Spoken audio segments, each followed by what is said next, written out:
What's going on, people? We are Tottenham TV back here in the studio. It's Tottenham 1, Fulham 1. This is the match review show. We're going to go through into the nitty-gritty in what happened on that pitch yesterday. Sim was there at the stadium yesterday. We'll start off with the match review. We may as well just get straight into it. So what was the vibe like in the stadium yesterday? I think it was a typical 1:30 or whatever, early kickoff on a Sunday. People still kind of getting over their hangovers from Saturday, and it wasn't kind of the electric atmosphere that we all look forward to.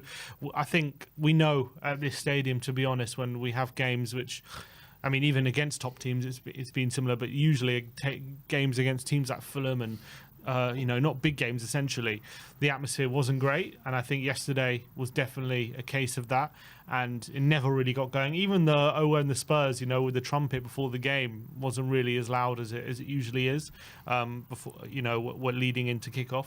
So it was a bit disappointing. Definitely a lot of frustration boiling over. I would say there was at half time there wasn't too many disgruntlement or boos. I think everyone was probably just relieved to be going in at 0-0 because we definitely should have been behind.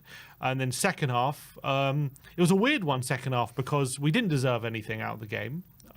We definitely should have lost, but you in a weird way, part of you comes out that second half as well very disappointed we didn't win, because we did take the lead, and also we spent 15 minutes playing against 10 men. So we did have a couple of opportunities on the face of it that we could have won the game on that side, in terms of the frustration of the fans that we didn't get anything, because we did take the lead, with half an hour to go, 25 minutes to go. Yeah, we took the lead, and then with 10 minutes to go, plus there was 7 minutes added on time, they get a man sent off, Tom Kearney, and you think, 17 minutes essentially to get a winner, and we didn't really hurt Fulham at that point. I don't remember any chances we had after the 10 men. So there was a lot of frustration at full time. There was quite a lot of boos at full time, and I think Ange after the game sounded quite annoyed that the fact that there was such boos at full time. But I think I can understand the fans' frustration, because 3 games winless at home. We just can't seem to catch any consistency at the moment this season. We've only won consecutive games once, which was when we beat Brentford and Man United back to back in the Premier League, that is, anyway. And every time we seem to be turning a corner, we turn the corner the other way, and we again, it was another performance where it was very similar to performances where we have dropped points against the likes of Palace and Ipswich. And those kind of performances where we definitely looked leggy. We didn't seem to have much energy, especially when it came to tracking back and being defensive. I think at times we were getting into position, but far too often Fulham, even when we got into position, Fulham were able to carve out opportunities time and time again, and Forster was probably our best player on the day with the amount of saves he made, and some really good saves. So I think there was a lot of frustration in the ground. I think everyone was frustrated with what we were seeing on the pitch, and the fact that we couldn't seem to gain any sort of momentum on the day. I did feel for Ange a bit, to be honest, because losing Solanke before the game, feeling the need he had to rest Decky to keep him fresh for games coming up, given the fact that he's played every minute. I kind of understood that.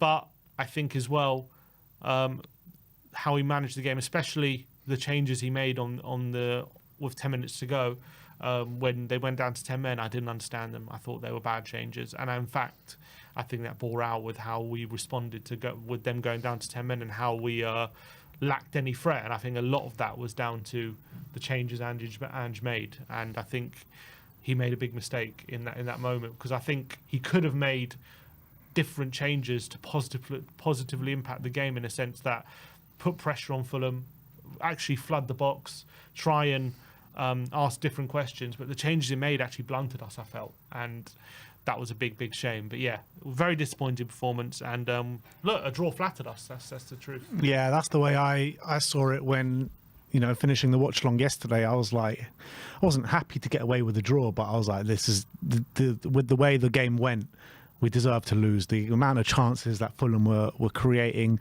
completely destroyed us, particularly down our right hand side, Pedro Porro side. I mean, Anthony Robertson and And even Reece Nelson at times were having a bit of a field day down that side. They really were. And Porro could do nothing to stem that tide. It looked like, I don't know if he was carrying an injury or something from when he nearly did the splits. I don't know if that was in the first half or the second half. But yeah, he didn't look himself, Porro. And that's 2 games in a row now where I feel like he's been really poor. And I was saying, yes, in the build up to this game, I want to see Spence come on in this game. He was going to come on, and then he decided not to. I want to see him start. I wanted to see him start. He was stripped off. I don't know if you saw it on the... No, I know. I didn't see it, but I got told he was stripped off when the red card happened, and then he got told to sit down. But I mean, it was kind of little. It wasn't little too late, but I don't think. I think Spence should have started the game because Porro was either carrying an injury from the knock or he was super tired. Like, he just wasn't himself by any stretch of the imagination in this game and on the game on Thursday. So I think it was the wrong decision to start Porro in this game and not start Spence. And as well, Porro was just getting, like I said, absolutely destroyed. And I don't think it would have changed if Spence was there, because I think Robinson has such an engine. So does Spence. No, but I'm saying it wasn't Porro versus Robinson. It was Porro versus Nelson and Robinson every single time. Every time it was 2-on-1, and Johnson wasn't helping him pretty much. I don't remember too often Johnson was tracking back, and I understand that because I understand he doesn't track back, but I understand he's struggling to do so because Robinson has like a Decky kind of running capacity where he can just run all day, and he's got incredible pace down that left-hand side. And every time they went down the left, there was 2-on-1 essentially, and Porro had 2 men to deal with. And yes, he didn't cover himself in glory on many occasions in that, but I don't think Spence would have dealt with that 2-on-1 much better than Porro did, in my opinion. Well, the reason why I think he would have, I'm not saying they wouldn't have had joy down that side if Spence was playing, because they probably would have. But first of all, he's more fresh to deal with it. And also, going down the other end, Porro, any time he got into any promising situation, he took the shot on, and he made the wrong decision every time when there was runners off him.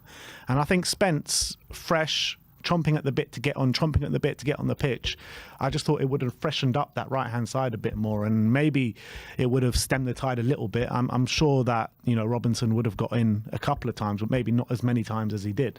And when things are going wrong, you've got to change things in a positive light, and you've got to see something's going wrong, and he didn't do anything, and to really change the momentum of the game. That was the worrying thing for me. And I would have started Spence, like I said. I don't know if it would have changed the course of the game, but you want fresh players on, and Porro just was not fresh. He looked leggy throughout the whole game pretty much. And when you've got a leggy player coming up against Anthony Robertson and Reece Nelson, it's never going to work. So at least have someone fresh there. Yeah, I think at the end of the day, he's kept Spence here, right? He decided not to sell him, and he's said he's going to be an option for us. And he just hasn't used him like that. And especially leaving him out of the Europa League squad, that was obviously a frustration in itself, because you've left him out of you've not let him get on loan, or you haven't sold him. You've told, the narrative is, you've told the fans this guy is going to be our backup fullback or one of our backup fullbacks this season. And if you're not going to play him in Europa League, then you have to play him in the league or the cup. And he hasn't done it. Well, I know he didn't even start him against Coventry. He had to come on, didn't he? He came on, yeah. Has he started at all? He hasn't started at all this season, has he? Not one game. So, look, I'm not in training. I don't know if Spence isn't, maybe he's not doing what Ange needs him to do or whatever. And maybe if I spoke to Ange and one-on-one and I asked him this question, he can give me a good answer about why he's not starting. But as fans, when we're seeing that Udogie and Porro clearly being run into the ground, and Spence is getting very little game time, and we're being told he's an option, then it is frustrating that we're not seeing more of him. And and again on Thursday, if he doesn't start on Thursday, which I think he should, just because we've got a big game against Chelsea on Sunday, and the fact that Porro and Udogie, both of them at the moment, could do with a break, at least one of them anyway. If you're not going to play him when we have this run of games, and we've got games every few days coming thick and fast, and he's our backup fullback, then clearly you don't trust him, and clearly he shouldn't be here if you're not going to play him in these situations. So I think that's the frustration at the moment. And and the reality is, when he's come in, he's done pretty well. It's not like when he's come in, he hasn't looked good. And I think sometimes I mean, they didn't get much chances before this anyway, but in the few minutes he got when like Conte was here and stuff, he didn't look great. But like when, albeit that was a very small sample size, when he has come in for Ange, he's looked good. Like he scored against Coventry. He played very well when he came on against Man United. He came on for what against Man City. Was it in the cup or was it in both games he came on? I think he definitely in the league game he came on for a few minutes. He's looked all right. Like he hasn't looked out of place. He's actually contributed, and obviously he got that goal against Coventry, which kept us in the cup. It was a big moment, and had a very good half. So, look, I understand that Porro and Udogie are our first choice, and they're when they're both on their best form. They're two very good fullbacks, and he wants them there as much as possible. But at the end of the day, I don't know who to blame if he's made the decision to keep Spence here, or is it a club decision to keep him here? But the decision's been made. He's been talking about Spence, in a pre-season about his attitude, how good it is, and all this kind of stuff. So I have to assume that Ange has agreed to keep Spence here, and he wanted him here.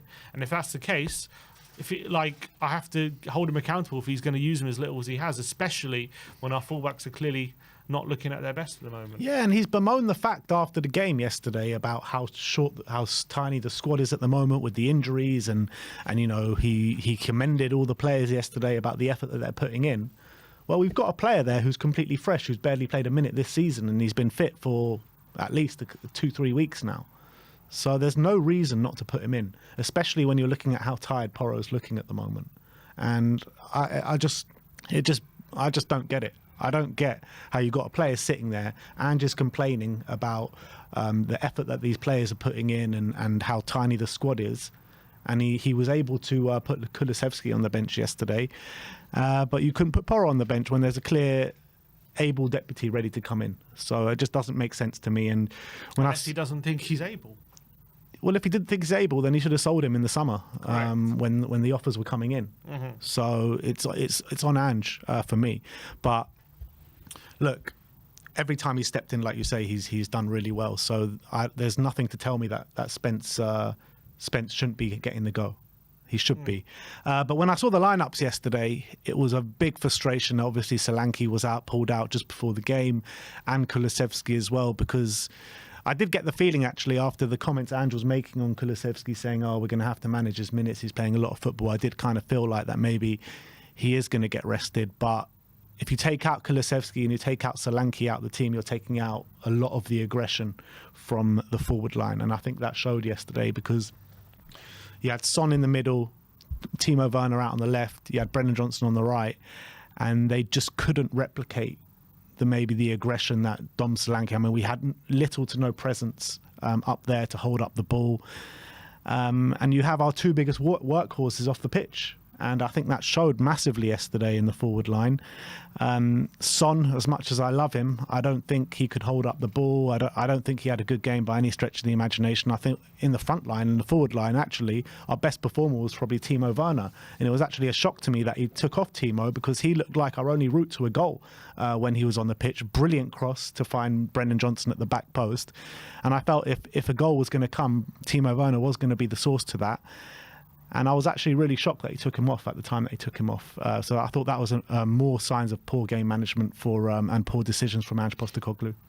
Yeah, I felt... look, I don't think Timo played particularly well, to be honest. Apart from, obviously, he got a brilliant assist, but apart from that, he set up Son with a good chance, but obviously it was landed on a plate for him. He did well to give it to Son. I just felt the front three lacked any sort of ability to hold on to the ball. So it led to a high number of turnovers, and more turnovers than we usually have in games like this.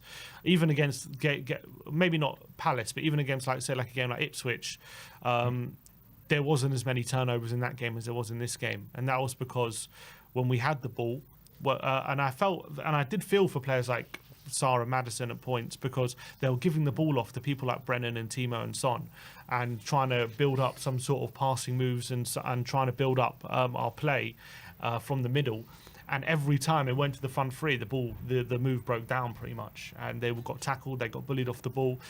And knowing how we play, when there's a high number of turnovers, very similar to a lot of our games last season when we didn't have a Solanke up front, the number of turnovers was extremely high, and that led to a lot of chaos. It leads to a lot of space to be exploited. It leads to the opposition being able to basically go very direct against us, which Fulham definitely did, and exploit especially the space we had out wide. And when you have those two fullbacks, which they do, which pretty much meant every time they went forward, they were doubling up out wide, and there was a lot of turnovers, it led to a performance where we just couldn't handle what Fulham were throwing at us, and there wasn't much we could change apart from we brought on Decky to go false nine with half an hour, with 20 minutes to go, and I think he did all right when he came on, but again, I think when he came on, I think it was a 1-1 already, wasn't it? I think he just came on after the goal. Yeah, I think there wasn't. I don't remember too much happening after, apart from him individually. I did see some stuff from him. He was able to hold on to it. He was able to turn. The problem with Decky is he kept coming way too deep to try and pick up the ball and get involved, because we know how Decky likes to get involved. And the two positions in our system, which sometimes have to not be involved just so they can exploit certain situations, is the wide areas and the forward line and the striker. You see a very consistent basis. Solanke has the least touches in our forward line a lot of the time, and I think Decky coming into that role, he was very much coming into it with the thought process of, I'm going to make the difference, I'm going to be the hero here and try and win the game for Tottenham. But what happened was he was coming way too deep, and it meant, again, we had no presence up front. Every time we were whipping crosses in, there was no one there because he wasn't in the penalty box, and it just led to as much as I thought he did okay, it didn't lead to anything concrete because we had no presence in the forward line.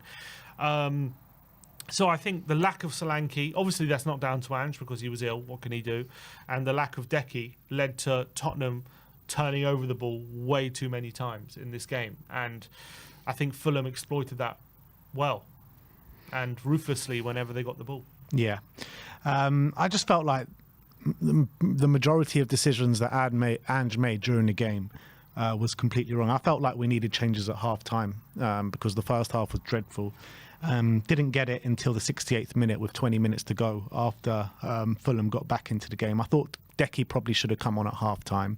I thought when the sending off happened, he brings on Archie Gray and Lucas Bergvall for Maddison and Sarr. I know Maddison wasn't having a good game, but when they go down to 10 men, surely Maddison should stay on the pitch because he's got that creativity and guile to potentially break them down. And when you bring on Bergvall and Gray, who are good players in their own right, I don't think they have the creativity and guile that James Maddison has. Will Lancashire comes on with 2 minutes left of stoppage time or a minute left of stoppage time. What's he supposed to do? At least when the sending off happens, probably you should bring on a Will Lancashire to give us an extra target man up there. I did not understand why you bring on Gray and Bergvall. Obviously, Gray goes off injured in stoppage time, so he was forced into that change to bring on a Will Lancashire. But I felt the decisions that Ange were making were really, really bizarre. I agree. I think I didn't have too much of a problem with the Decky one, but I think Did you not think we needed changes at half time? Yes, but if he's decided to rest Decky, he's resting him. You know what I mean? So he's not going to just because things aren't going well. I don't think he's going to change it at half time because that's not the rest he clearly thinks he needs. Obviously, he changed it a bit later on, but he's made that, which I don't mind to be honest. But he's made that decision before the game. Decky needs a rest, and I'm going to rest him. So that doesn't mean I'm going to rest him in only if things aren't going well. It means I'm going to rest him. It means we need him for the long haul, and we needed to be fresh for the games coming up. So I'm going to give him a bit of a rest here. So we rested him for 70 minutes as opposed to 45. So I don't know. I understand it as much as a fan you're frustrated because things aren't going well, and you want your best players on the pitch to change the course of the game. If that's his decision, I'm not going to argue with that. What I would say is when the red card happened. So he had a triple change ready before the red card. They were on the touchline, and they were stripped off, ready to come on. It was Spence, Gray, and Bergvall. Then the red card happens while those three are stripped and ready to come on. So I think the thinking behind the change he was giving was that Fulham were turning over the ball so often that he just needed more legs and energy to come on and combat that. right? Because they were countering us, they were winning the ball, and those fullbacks and the wingers were causing all sorts of problems very directly. So we needed more legs to counter that, right?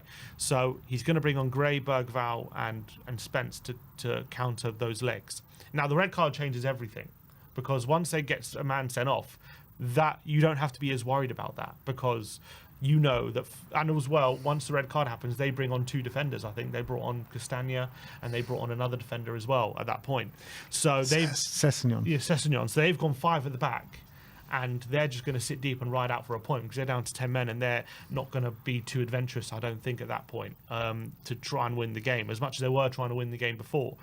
So I think Ange should have reacted to that game state, and at that point, you don't take off Maddison. 100% agree. And whatever you want to say about Maddison, he's always capable of a bit of magic. And even yesterday, he hit the post from a free kick. There was that lovely bit of quick feet on the edge of the area where he earned a free kick, which he hit the top of the wall with. But he was also involved in the goal as well, which was actually a good move. We didn't talk about it. It was actually a good move, the goal that we scored.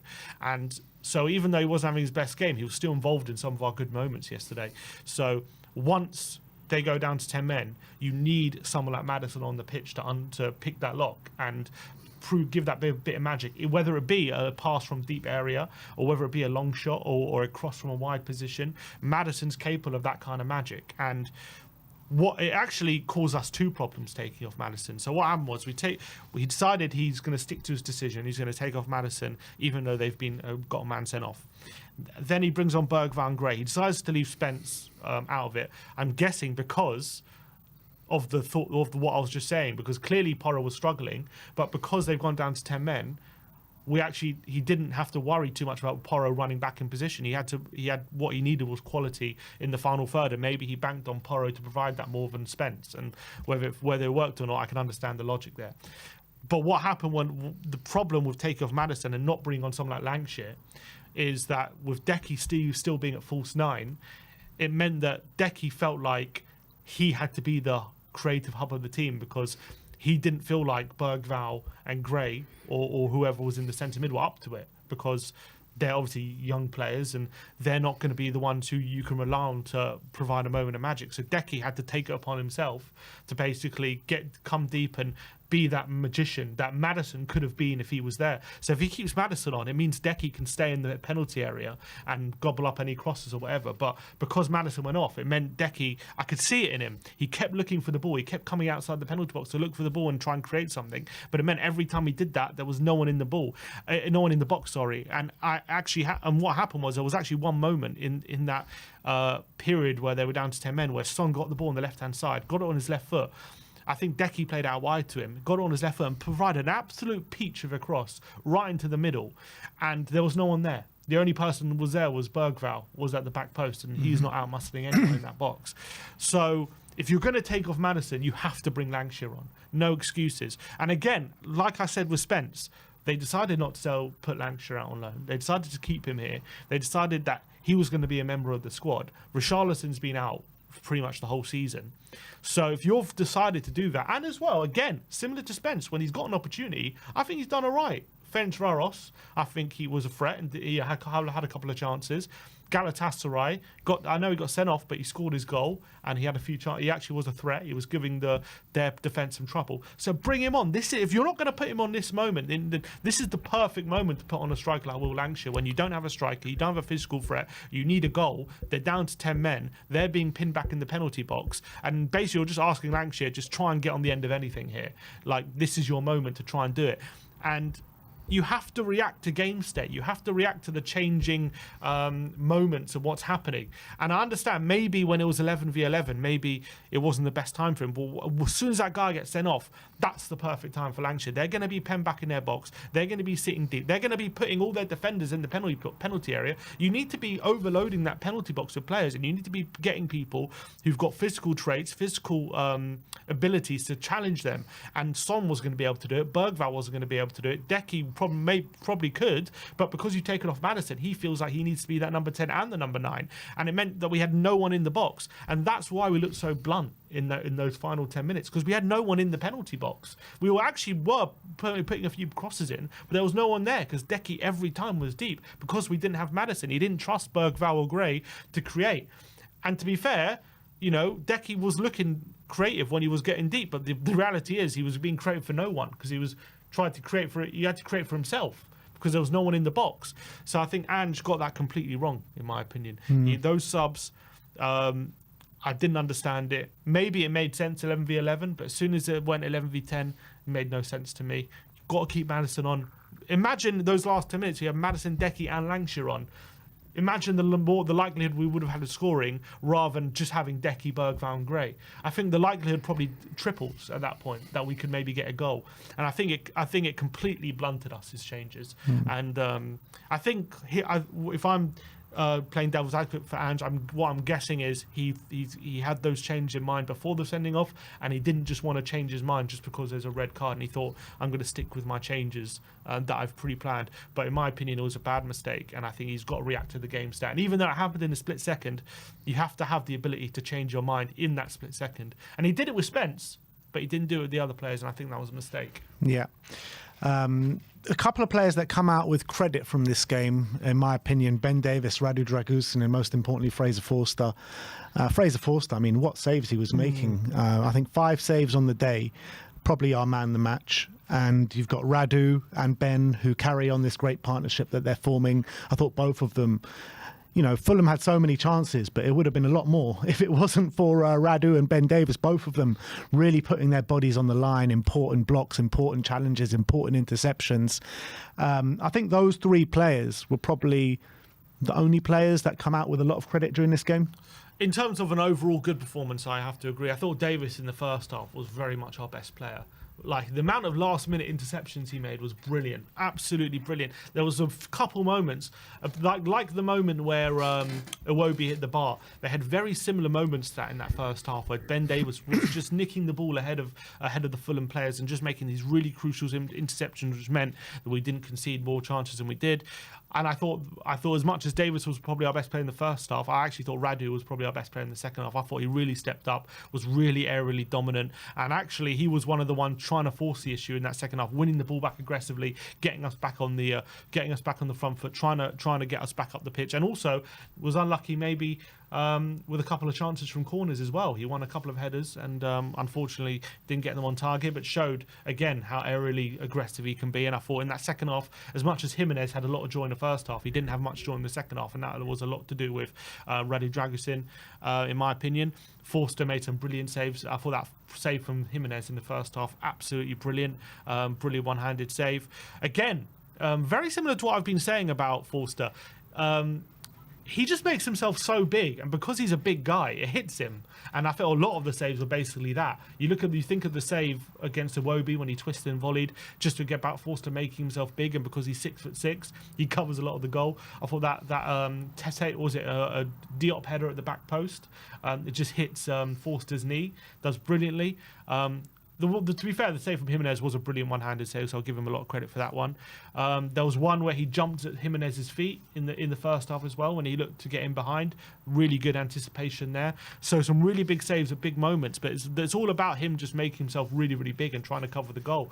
And look, that's his strength, and he made absolute use of it yesterday. So big up to Fraser.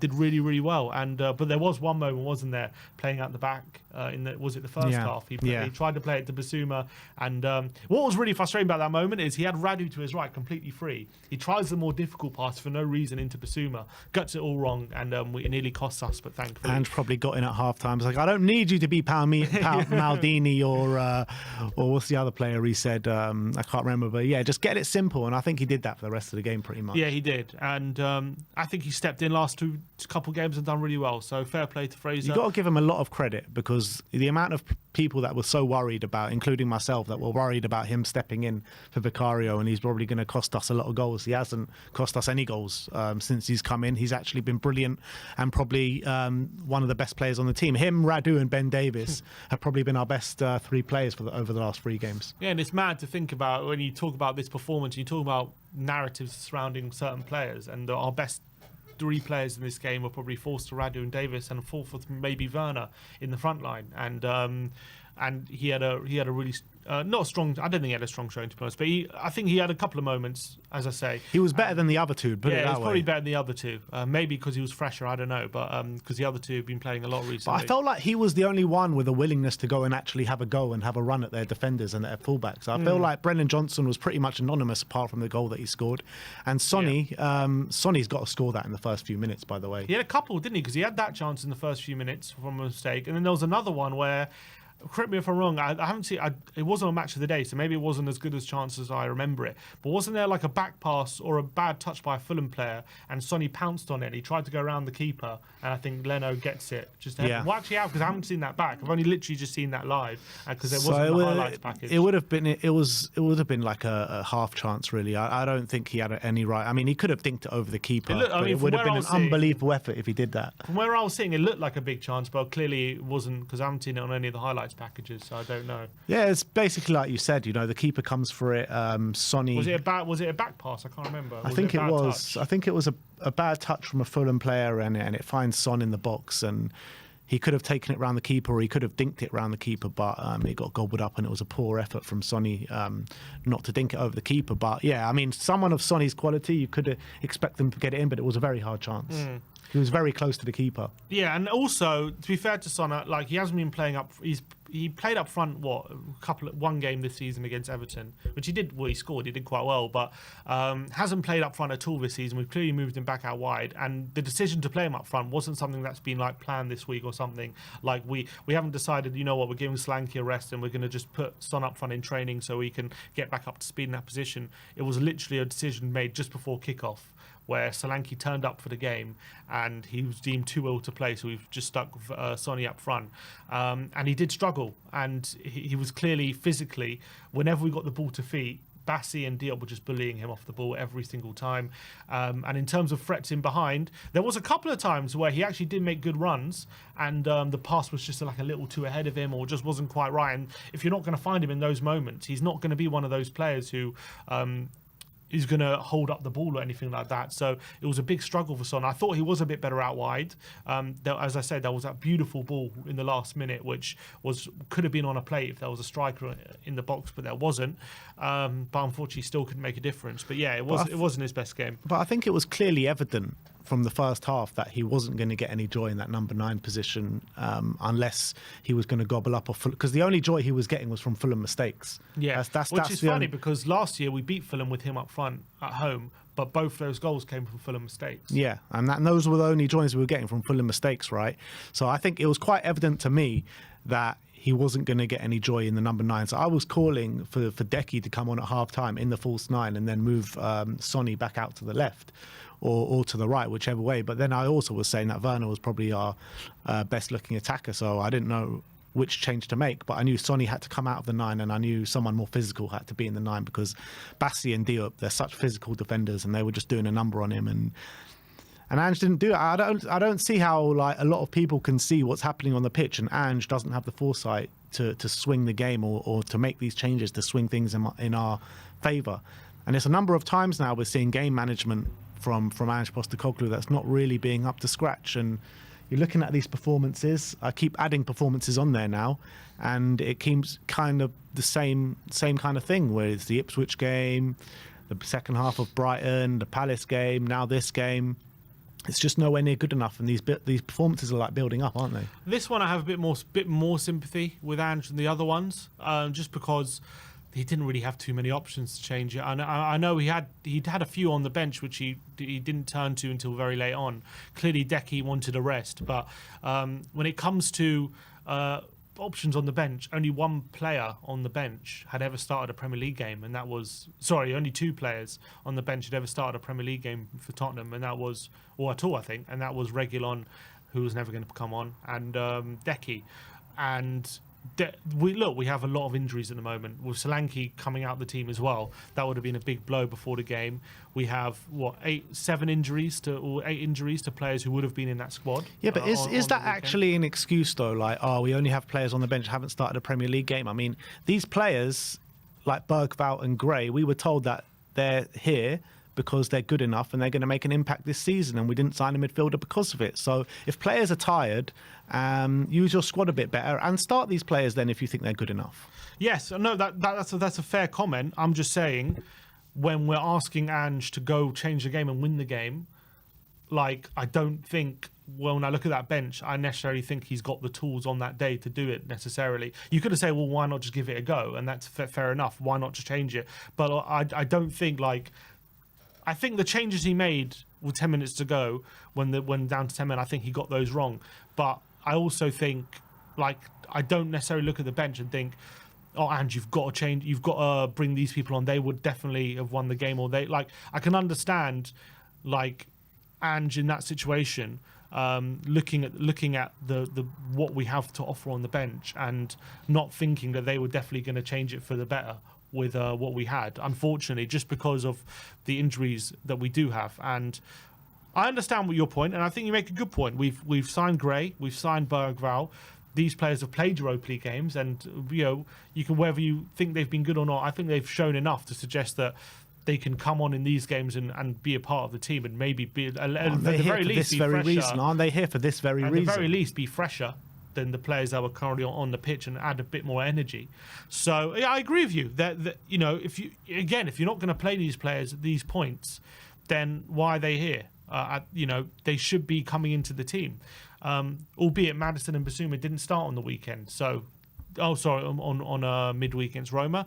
So, that maybe that's why he kept them on. Obviously, he took Maddison off with 10 minutes to go for Bergvall, and I think that was a mistake in itself. But I don't blame him for not starting him. But when you've got this amount of injuries, I understand it's very difficult. Like, I understand it's no excuse for not using those players, but I do think it's part of an excuse for why we struggled badly to change the game in this specific game, just because he was hamstrung with his options in terms of actual game changes, that in terms of freshening things up from a point of view where you're bringing on players where the drop-off probably won't be as bad as the players on the pitch. I do have a bit of sympathy with that, but when it comes to Gray and Bergvall, we have to use them more in the Premier League, 100%. I completely agree with that. They're here, they're part of the squad, and you've decided we signed them for, especially Gray, for decent money in the summer, so use them. And I know he will argue he brought them on, but he brought them on with 10 minutes to go. Really bring them on before, give them an opportunity, and I hope to see them more on Thursday. Or even start them. Why not? We've got so many games coming thick and fast now. Every 3 or 4 days we've got a game. The team is looking so tired, particularly the fullbacks in Udogie and Pedro Porro. And why not? If Reguilon's here and you can put him on the bench, why can't you bring him on in a Premier League game? Isn't that more stubbornness from Ange to not play Reguilon? Because it's not like he's not adequate to play in the Premier League. We saw him have good minutes and good moments for Brentford last year. We saw him have good minutes and moments for Manchester United last year. So if players are out on their feet and they can't do the job that's being asked of them, why can't you bring on someone like Reguilon? You have to ask Ange that. But doesn't it makes no sense. He's here. We're paying him wages. And he's on the bench. Well, obviously, he's one of the players that we didn't decide to keep. He's just here. Yeah. So he's not one that's trusted, albeit we have put him on the bench. So if you put him on the bench, that's because, at the very least, he's a worst case scenario that you could play if need be. I don't know what that worst case scenario is. Maybe he didn't feel like it was the worst case scenario yesterday, but I think he's a bit different to the likes of Spence, Gray and Bergvall, where they're here because we've kept them here and we signed them, and Lancashire as well, because we decided not to send them out on loan because we want them actively part of the squad. Reguilon's here because we couldn't get rid of him, and we tried to get rid of him. But I think you made a good point. He's on the bench. If he's on the bench, he's an option, and you might as well use him. Again, I don't know if he would have changed much, but yeah, I understand. No, but I know. You never know if these players are going to change much or not, but it's obviously going to help us if we've got fresher players on the pitch. Reguilon hasn't played a minute all season. Surely he's going to be fresh, and he probably wants to play to find himself a new club in the winter. Spence as well. He's going to be fresh. He's going to be chomping at the bit. He's probably been dying to play. He's hardly played all season. So at least get fresher legs on. If you're bemoaning the fact that the players are so tired and they're being overplayed and we're short on numbers, play the players that are fresh. That's all I'm asking for. Is that so much to ask? No, I don't disagree with that. But yeah, it was just another shocking performance in my opinion yesterday. If you look at the stats, I mean, it did tell pretty much the story of the game in my opinion. We did get them on possession, so we won the possession stats one again, 51% to 49%. XG was 1.58 to them, 0.78 to us, and they created 3 big chances. We created 2 big chances, which I'm not really sure how they create that big chances stat, because I'm pretty sure they had more than 3 big chances. It depends what you count as a big chance. That's what I'm saying. So it's the Jimenez one, which Forster saved. Wasn't the goal. That wasn't a big chance. To be fair, that's actually a really good goal. yeah, Maybe the Jimenez one, maybe the Iwobi one. And maybe the Jimenez one where he got in behind and Forster had to dive at his feet. To be fair, the other ones weren't massive chances. They were chances, don't get me wrong, and there were chances to score, but it wasn't like sitters, which maybe the Jimenez one was. When you look at I think the big chances we had, they were probably sitters. Son's in the first minute, and yeah. the Johnson goal, which was a very good chance. Yeah, and just Brennan Johnson, it's just classic Brennan, isn't it? Like, he did nothing for pretty much 90 minutes, but he's there at that moment to score the goal. Nice finish as well. And yeah, to give the team a little bit of credit, because we clearly struggled yesterday, no doubt about it, and it wasn't a good performance. But even in that moment where I think when we scored, it was probably Fulham's best moment of the game, I would say. That was probably one of the moments they were most on top. Such against the run of play. It was man. against the run of play, but it was a good team goal. It was actually, if you look at the goal back, it was actually really good movement, good interplay between Johnson, Maddison, to Werner, and then Werner makes a really good cross to the back post to Brennan. But it was and it's pretty a good much our goal. only good move of the game, though. I know, I'm just saying, even in our worst moment, against a good team where we're struggling to really get any sort of possession, we were able to put a move together and score a really good goal. And that shows to me that even when we're struggling, one of our biggest struggles, we can still put a move together of quality like that. And that was slightly encouraging, at least. It does make me worry about these. I mean, I kept saying it in the last week. Like, if we're struggling for numbers, if we're looking this leggy at this early on in December, I'm really worried about this month coming up. I really hopefully am. I know for the next game, Solanke should be back, Romero should be back, and there's one other. Decky will be off and the bench, Decky hopefully. will be a bit rested, and there's one other that could be back. Chelsea. Yeah, maybe for Chelsea, yeah. But I'm talking about Bournemouth. I think there was one more that could be back for Bournemouth. I can't remember who it is. Mikey Moore? I don't know. Anyway, so you probably have Romero. I mean, we're not even desperate for Romero right now. that's the truth. But we are desperate. I think he would help. We are desperate for Dom Solanke because we missed him massively yesterday. Oh my God, we missed Solanke yesterday. And it just showed yesterday how important Solanke is to the team, because there was just a lack of presence up front for us. And you're looking at the league table now. We are 7th. We are 5 points off Arsenal and Chelsea in 2nd and 3rd. And we are 2 points above Bournemouth in 13th. So, it's a very, very fine line in terms of how well we do over the next couple of games, of whether we drop or we can stay afloat with the teams in and around us. And everyone's got big games, but Spurs in the next 2 games, we got Bournemouth away and Chelsea at home, and they're such big games now, such big games. We needed to get 3 points yesterday because not many teams go to Bournemouth and win, and Chelsea are looking good at the moment. So I mean, I can't really with the way we're playing at the moment in terms of up and down, up and down, up and down, and with the injuries and how tired we look, I can't see us getting points in these games. We can get points. I think Tottenham, that's the nature of Spurs. After a bad game, you can't see us getting points, and after a good game, you think, oh, there's points to be had here. Yep, I'm just saying because of how tired we're looking. Yeah, but we've got 5 days recovery. Look, just because you look tired in this game doesn't mean every game we're going to look tired. We looked tired on Thursday. We looked tired yesterday. I don't know how they recover themselves to play another 2 set of games in the space of 4 days. Yeah, it's going to be a challenge, 100%. Romero will be back. Solanke. Oh, I don't know if Romero will be back. Hopefully, Romero will be back. Solanke will be back. Hopefully, Decky's well rested as well. And we've got a bit of a longer recovery than Thursday, Sunday, 5 days. So we've got a couple of extra days. That could make a bit of a difference as well. So I think we definitely have the ability to put in a good performance away at Bournemouth, no doubt about it. Not saying we'll definitely win, because Bournemouth are clearly a very good side at home. They've beaten City, they've beaten Arsenal at home, but they did just lose to Brighton last week at home as well. So they're not unbeatable at home. But they're a very good team, of course. There's a lot of very good teams in this Premier League, but we're a good team as well when we're at our best. And hopefully, having Solanke back can make a big difference, and obviously going back to his old club as well, he'll be hopefully that little bit of extra motivation.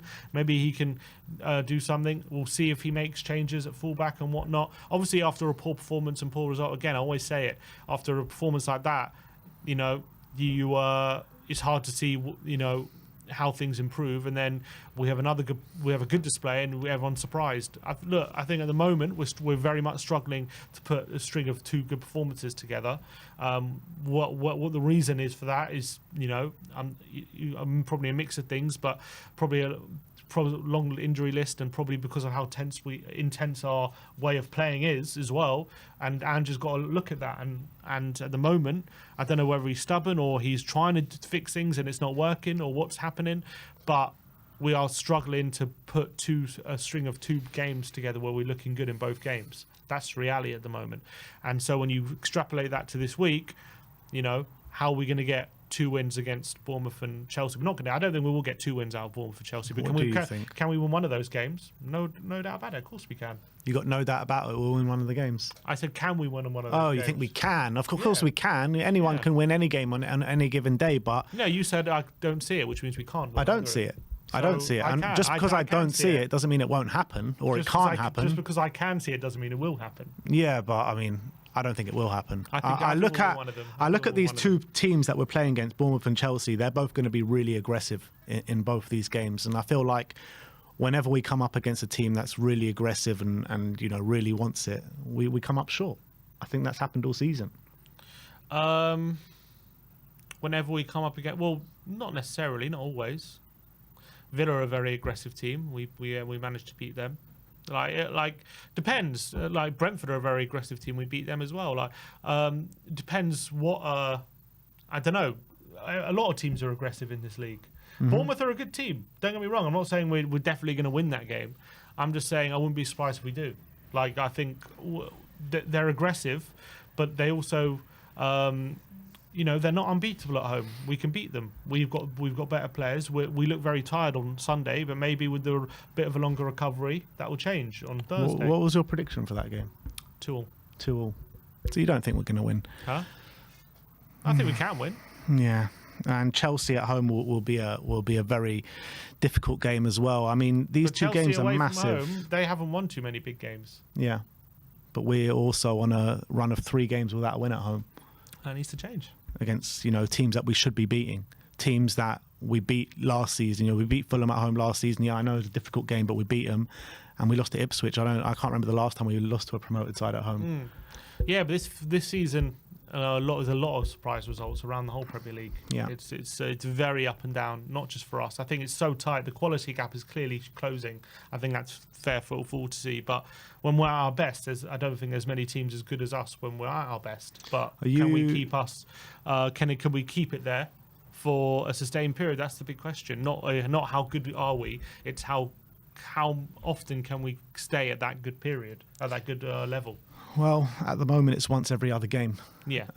Let's hope But it's still 13 games. There's still so much football. Yeah, there is so much football to play. And only Tottenham, right? Only Tottenham can score the most goals in the Premier League after 13 games and concede like the third least and be sitting 7th in the league. Mm-hmm. It's only Tottenham, Classic man, I Spurs. swear. And bloody only Tottenham as well. Tom Kearney scores his first away goal in like 14 years or something stupid like that. Is that right? Yeah. Bloody hell. 14 years, 769 days. Wow. It was a good goal. It was a good goal. It took deflection though, didn't it? Did it? Yeah, I think it did. Right in the corner. Of all the chances they scored, it was that one. Hardest one. That was the one. We didn't talk about the red card. Obviously, it was definitely a red card. Oh mate, I don't know how the ref didn't see that in real Maddison time. saw it straight away, didn't he? He went right over that was the referee. A crazy challenge. That could have injured him, man. That was a really nasty challenge, and he was complaining as well, being like it shouldn't have been a yellow card. Mm-hmm. And I was like, come on, man, that was a straight red. Definite red. But going back to their goal, what was frustrating is for all the complaints about we're too open and whatever, and the chances that Fulham had in this game. You actually look at the goal. I think there were like 8 Spurs players in the box.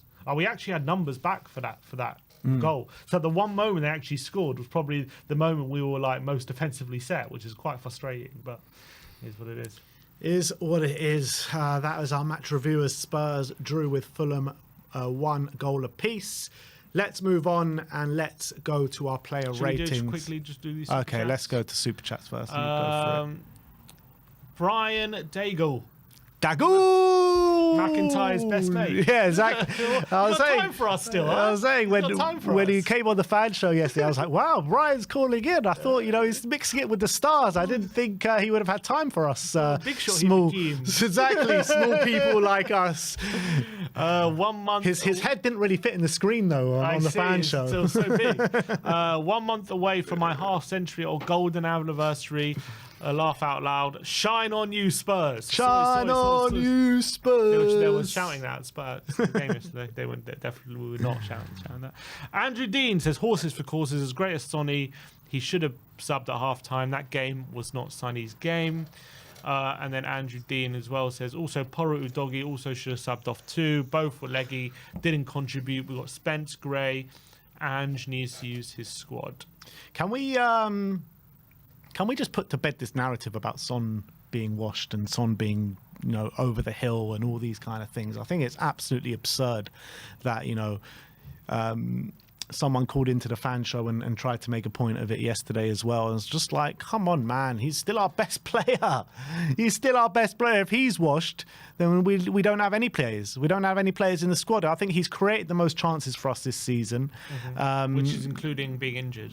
Which is including being injured. He's got 3 goals, 4 assists, I think, just in the Premier League alone this season.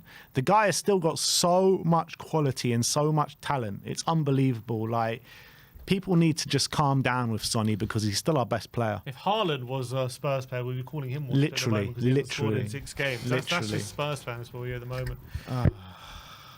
Anyway, let's get into our player rating, starting off with big Fraser Forster. Sim gives him an 8. I gave him a big fat 9, and I thought he was brilliant. Kept us in the game a number of times yesterday. 5 saves, 1 real big save of quality in the first half from Raul Jimenez, and I thought he dealt with everything that came his way. The goal that he scored, I mean, he was outstretched, wasn't he? And couldn't do anything about it. It was right in the corner.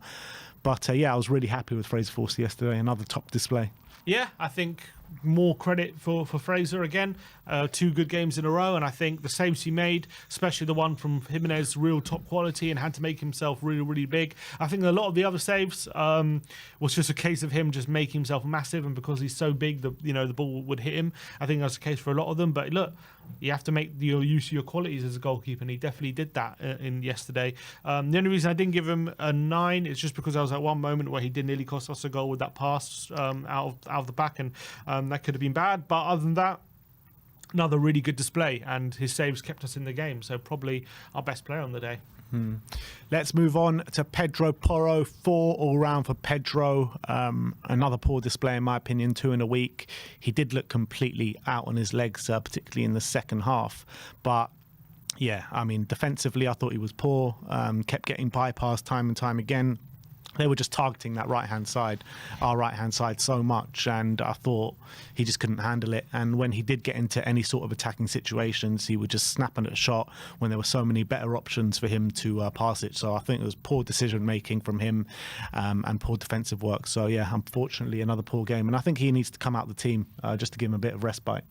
Yeah, it wasn't good from Porro. I think he was kind of sold out every time Fulham went down that side, just because Robinson was just ruthlessly getting forward, and they had Nelson there as well, and it was very, very difficult for Porro to kind of keep up with both of them. Either he had to go with the overlap or he had to go with Nelson, and Nelson was kind of running rings around him at times, to be honest. So poor day for him. Can't remember too. I think his set pieces weren't terrible though. If I remember, we did have a couple of chances from set pieces, which Radu maybe could have scored. But apart from that, yeah, wasn't a good day for him. Unfortunately, he is looking a bit leggy at the moment. Yeah. Radu Dragusin, Sim gives him a 7. I gave him an 8. I thought it was a really good display from Radu. Part of the reason why Fulham weren't able to create more chances than they actually did. I thought he was so aggressive, winning the ball in the air, was a threat on the other end of the pitch as well, putting his body on the line for the team with a number of blocks, interceptions, tackles, and he just grew and grew throughout the game, I thought. Yeah, I thought first half he was good, but second half he was probably our best player in that period, because I thought a lot of the time Fulham were getting forward and he was winning some really crucial headers and blocks. And there was that clearance right at the end of the game, wasn't there, when Wilson got behind Davis when they had 10 men, and he made a brilliant clearance right at the end to stop Fulham getting a late winner. So really strong showing. I thought Jimenez got a bit of joy in the first half, but not as much in the second half, and that was a lot to do with Radu. There was that one moment in the first half where he picks up the ball and he's got Johnson out wide, and he's got, I think it was Maddison inside, and he just completely passes it in between both of them, and it was like a terrible pass. I was like, oh god, is that what we got to expect from him today? But he actually improved his passing a lot as the game went on, and I think that's something that's been a part of his game that does seem to be improving, and it seems a lot calmer on the ball as he was when he first came into the team. So that's a positive. So I think he's making really positive steps in recent weeks, Radu. Yeah, he is, but it's probably just unfortunate for him. Romero is about to be back in the team, and he's about to be back on the bench when he's probably in his best moment in the Spurs shirt. Ben Davis up next, 8s all round for Ben, and Ben Davis doing Ben Davis things, sporting a black eye on the day. I'm not sure where that came from. There's a rumour, I mean, completely unsubstantiated, that's why Solanke got sent home. Out Ben Davis, but I don't know. There's no truth to it whatsoever. But yeah, that's what someone sent me. Yeah, Amir said tongue in cheek yesterday. Maybe, or was it Amir? I think it was Amir said maybe he had a domestic with Sonny. But yeah, look, he was really good as well. I think they're forming a really nice partnership, Radu and Ben Davis, which is really good for us. But yeah, 7 clearances on the day, 3 block shots, 4 interceptions. I thought he was unbelievable. Again, putting his body on the line for the team. And I thought he was playing the ball out the back pretty well as well. 3 successful long balls out of his 4 played. So yeah, another really good display from Ben Davis. Yeah, I think it was another good showing. I thought the interceptions he made and the blocks he was making in the first half, I thought he was our best player in the first half, to be honest. He was absolutely brilliant. It could have been a lot worse if he wasn't on the pitch. He made some really crucial interceptions, especially I think it was one from Iwobi that was going on the left-hand side. He would have been one-on-one if it wasn't for Ben Davis. He's such a good reader of the game, and I thought he did a brilliant job intercepting on a number of occasions. And there were some really crucial blocks there as well from Ben Davis. Second half, I thought it was good. I thought Radu was a bit better in the second half, and also he got burnt for that chance right at the end from Wilson, where that nearly cost us a point right at the end, so he wouldn't have been happy with that. But I thought overall, probably my man of the match. Destiny Udogie up next, 5s all round for Destiny. Yeah, I thought there were a few good things in there from Destiny, but more or less I thought he failed to impose himself down that left-hand side. I thought Iwobi was having a pretty good game, and Destiny, he did get bypassed a couple of times, but their main threats were coming down our right-hand side, to be honest. But there were a couple of moments where he won the ball back in really good areas where, you know, Fulham really could have hurt us from those situations. But from an attacking perspective, I thought he was pretty much non-existent.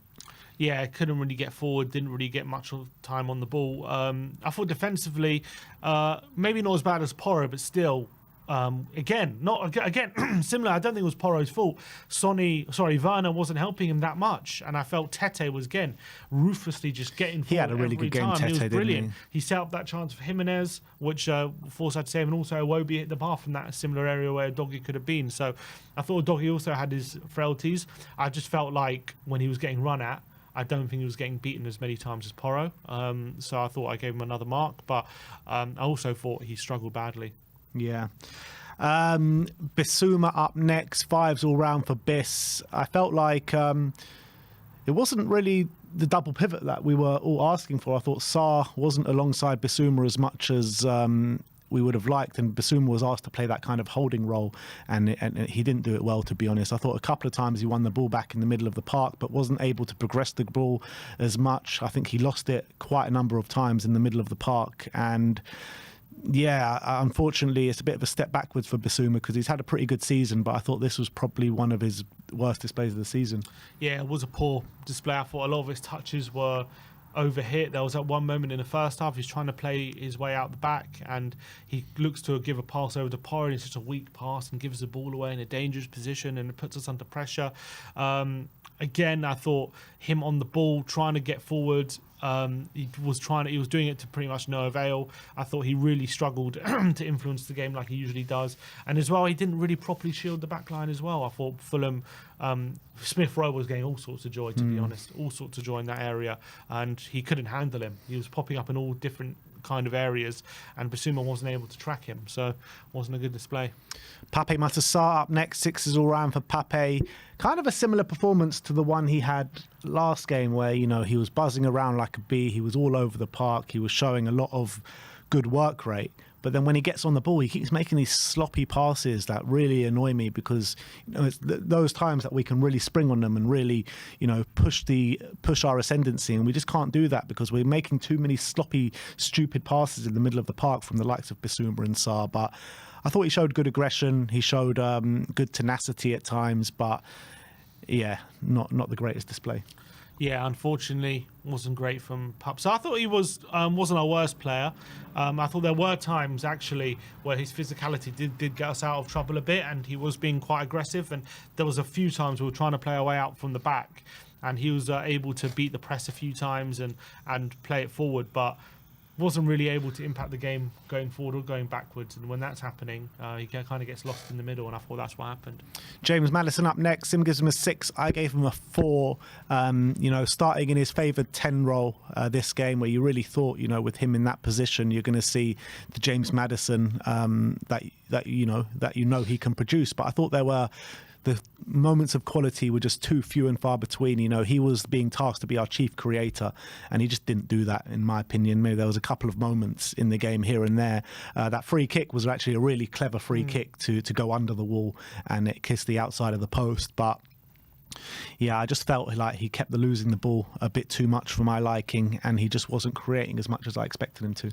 Yeah, I felt for him because he was trying. I did feel like when he got on the ball, he was trying to link up with that front three, but every time he gave it off to them, it was coming back essentially, and all of a sudden it meant he had to be running backwards all the time, and it didn't lead to a situation where he could do a lot. I thought he really did struggle to impact the game on many occasions. Obviously, Santa Berge and Lukic were really getting him on lockdown, but even in those occasions, I thought he did have some sort of impact. Obviously, as you said, that free kick was a clever effort. It was so unlucky to the post. He was involved in the goal in the build-up in a good way, playing the ball out to Werner. He also did a really good quick feet late in the game to earn a free kick right on the edge of the box, which unfortunately on that occasion it just hit the top of the wall. So there were a few moments in there. Unfortunately, it was few and far between, but I thought a lot of the time he was just hamstrung by what was a front three, which wasn't really fit for purpose when it comes to linking up with him. They just couldn't really retain the ball, and that's what you need if you're going to link up with him. So I felt for him a bit. Brennan Johnson, Sim gives him a 5. I gave him a 6. I mean, I just gave him the extra point because he got on the score sheet. 10 goals now this season, which is really great numbers for Brennan Johnson. I think that the only player in the Premier League who's got 10 goals with no penalties is Erling Haaland. So he's up there with good company. Obviously, Erling Haaland not playing well at the moment either. But I thought apart from the goal, he offered little, next to nothing, literally going forward. I thought he was a ghost in the game pretty much. Porro was calling out for help at the back, and he failed to help him pretty much the whole game. So yeah, apart from getting on the score sheet, I thought he was really poor. Yeah, I agree. I thought he had a bit of a shocker, to be honest. Didn't really fret Robinson. I thought Robinson probably felt like he had an easy game. Obviously, he did get the goal, and to give Brennan credit, that is a valuable skill. When even if you're having a bad game, you can still pop up with the goal, and you can still be a threat. And that's not something just to be sniffed at. And it was a good finish, and it was a good run at the back post, classic Brennan. But it was a very good ball from Timo. But other than that, you're right. He really struggled to impact the game. Really struggled to get involved in the game. Also, I'm going to mark him down because I thought he a lot of the time left Porro high and dry and didn't really help him out enough. And, you know, that's a big reason why we struggled to contain Fulham so much. So I think, unfortunately, Brennan didn't have a good game. But look, he got his goal. 10 goals, as you say. Was at 6 now in the Premier League. So, look, if all three of our front three played badly but scored, would have 3 goals. So he would argue he did his job. He got a goal, but unfortunately we didn't win the game, and he has to take his blame for it. Yeah, scored in his last 3 games now as well for Spurs, and last 4 games for club and country. Wait, so he's on another run? He's on another run. All right. Bernaldo. So 7 was the last one. What are we going for this time? We're going for 8, 9? Yeah, Let's maybe. go. We'll see. Let's go. Timo Werner up next. 6 all round for Timo. I thought he was our best outlet out of the front three, which is not saying much because I thought all three were pretty poor, to be honest. But I think our best chances all came through Timo Werner. The sunny chance in the first half, and it was a inch perfect cross from Timo Werner for Brennan's goal as well. So our best moments come from Timo, and because of that, I thought it was a bit of a mistake to take him off, because I thought he was making more of an impact than anyone was in the front three. So not the greatest display from Timo, but at least he showed a bit of signs of quality, and he was the only one willing to really run at his man and take on his man. And also, it was probably a first for Timo. Instead of going down the line with a cutback with his left foot, actually cut inside and did a little dink cross to the back post and actually put it on a plate for Johnson. So hopefully he can start adding that to his game a bit more, because I think that's probably the first time we've seen that from him. In a Spurs shirt, that kind of assist. So fair play to Timo. And obviously he pounced on the loose ball in the first half, which Son should have finished. But yeah, I don't think it was. I mean, apart from those two moments, I don't think he did too much. There was a willingness, but I mean, he also earned the free kick, which Maddison hit under the wall and hit the post from, so that was decent. But didn't provide enough of a threat when it came to transitions, when I thought there was a lot of the times where Fulham were on top of us and then we win the ball back and we're looking for a quick transition, and Werner just wasn't able to provide at least that threat he usually does in transition, unfortunately. But he did more than our other two players in the front three in that sense, so credit where it's due. And last but not least, in the starting 11, Son Heung-min. Sim gives him a 5, I gave him a 4, starting off in the number 9 position, and I felt the Fulham defenders just pretty much did a number on him, physically dominated him.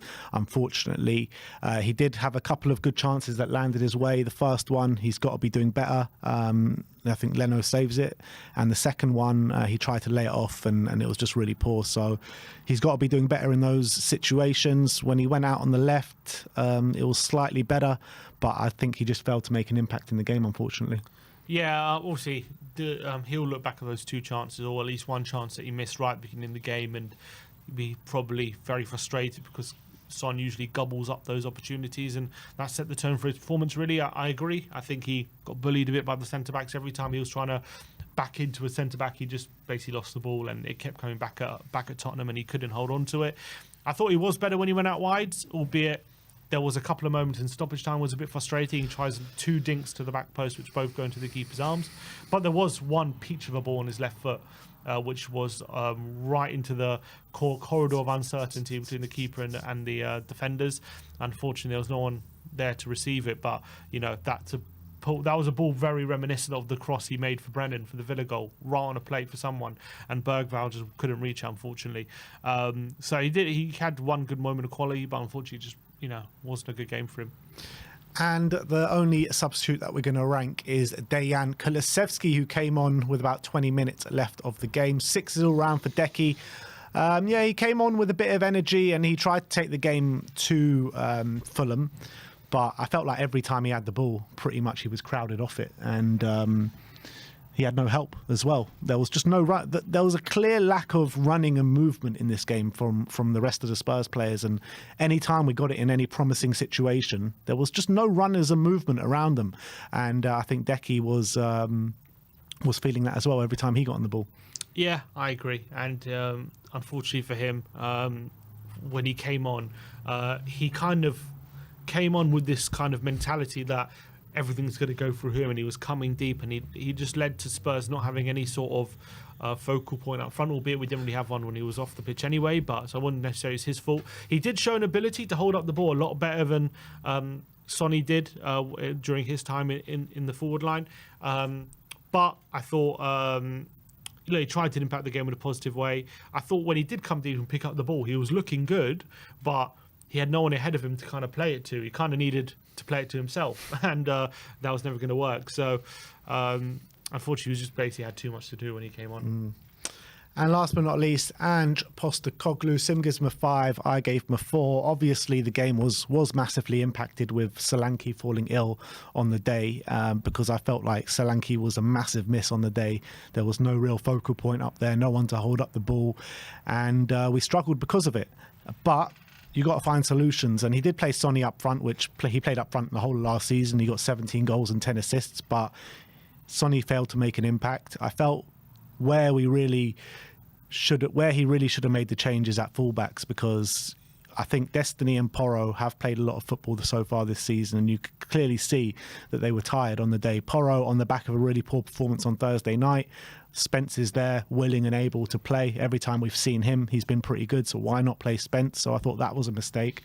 And there was just a clear lack of aggression in the team, and when you have Solanke and Kulusevski, who are our biggest aggressive players that play, you know, I thought it was clear and it was obvious that there was going to be a lack of aggression, and there was. But the way he managed the game, the substitutions that he made, I thought he just got it all wrong, to be honest. And yeah, I think there's no saying that, you know, if he did make the right changes, we would have got back in the game, but it would have given us a much better chance.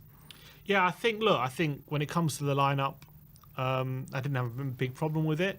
But when it came to, first of all, in the second half, could he have brought on Decky earlier? I understand he's made the decision to rest him, and you know he needs to honour that decision that he's made within himself. What happened to Decky not getting tired? Huh? What happened to Decky not getting tired? Clearly, he gets a bit he literally said that last week. Yeah, but he needs to make sure he stays in that mode, that he doesn't get tired. I mean, like during a game, clearly he doesn't mean he still needs recovery period, I'm guessing. But look, if you made the decision to rest Decky, I think I'm not going to complain about that, because we've always said these players need to be protected and whatever, and they can't play every minute, and Decky's included in that. So I'm not going to be mad that he rested Decky.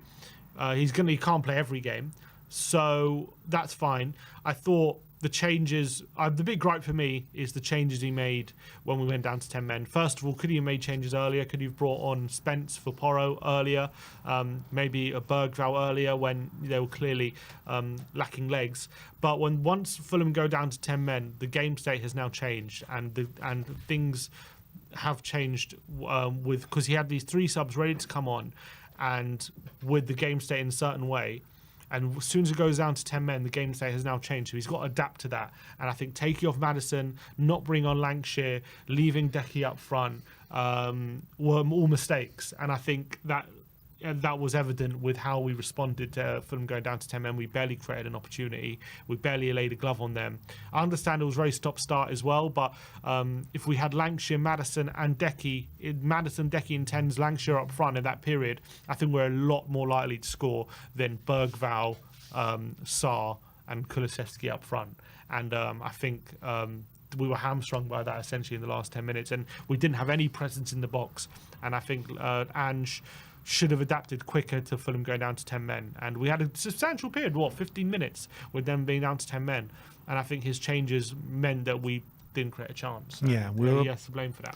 We're a blunt knife, and you just can't take off Maddison when it's down to 10 men, whether he's had a good game or not, because he's got the quality that can really provide something. So poor changes. Lancashire should have come on earlier.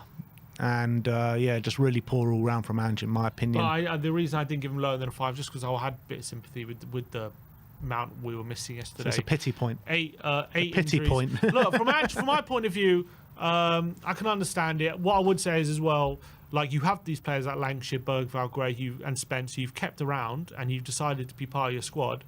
And there's one thing, you know, using them and them not doing the job, when you can say you've done your part, you've put them in, right, and they're just not good enough. But when you decide not to use them, then it's a lot harder to use that excuse. Exactly. That's why I don't really have too much sympathy. But it still might be a valid excuse, even if he hasn't used them. That's why I don't really have any sympathy, because we were told that these players are here because we believe they're good enough. Well, if you believe they're good enough and the team are struggling because of how tired they are and being overplayed, then bloody use them.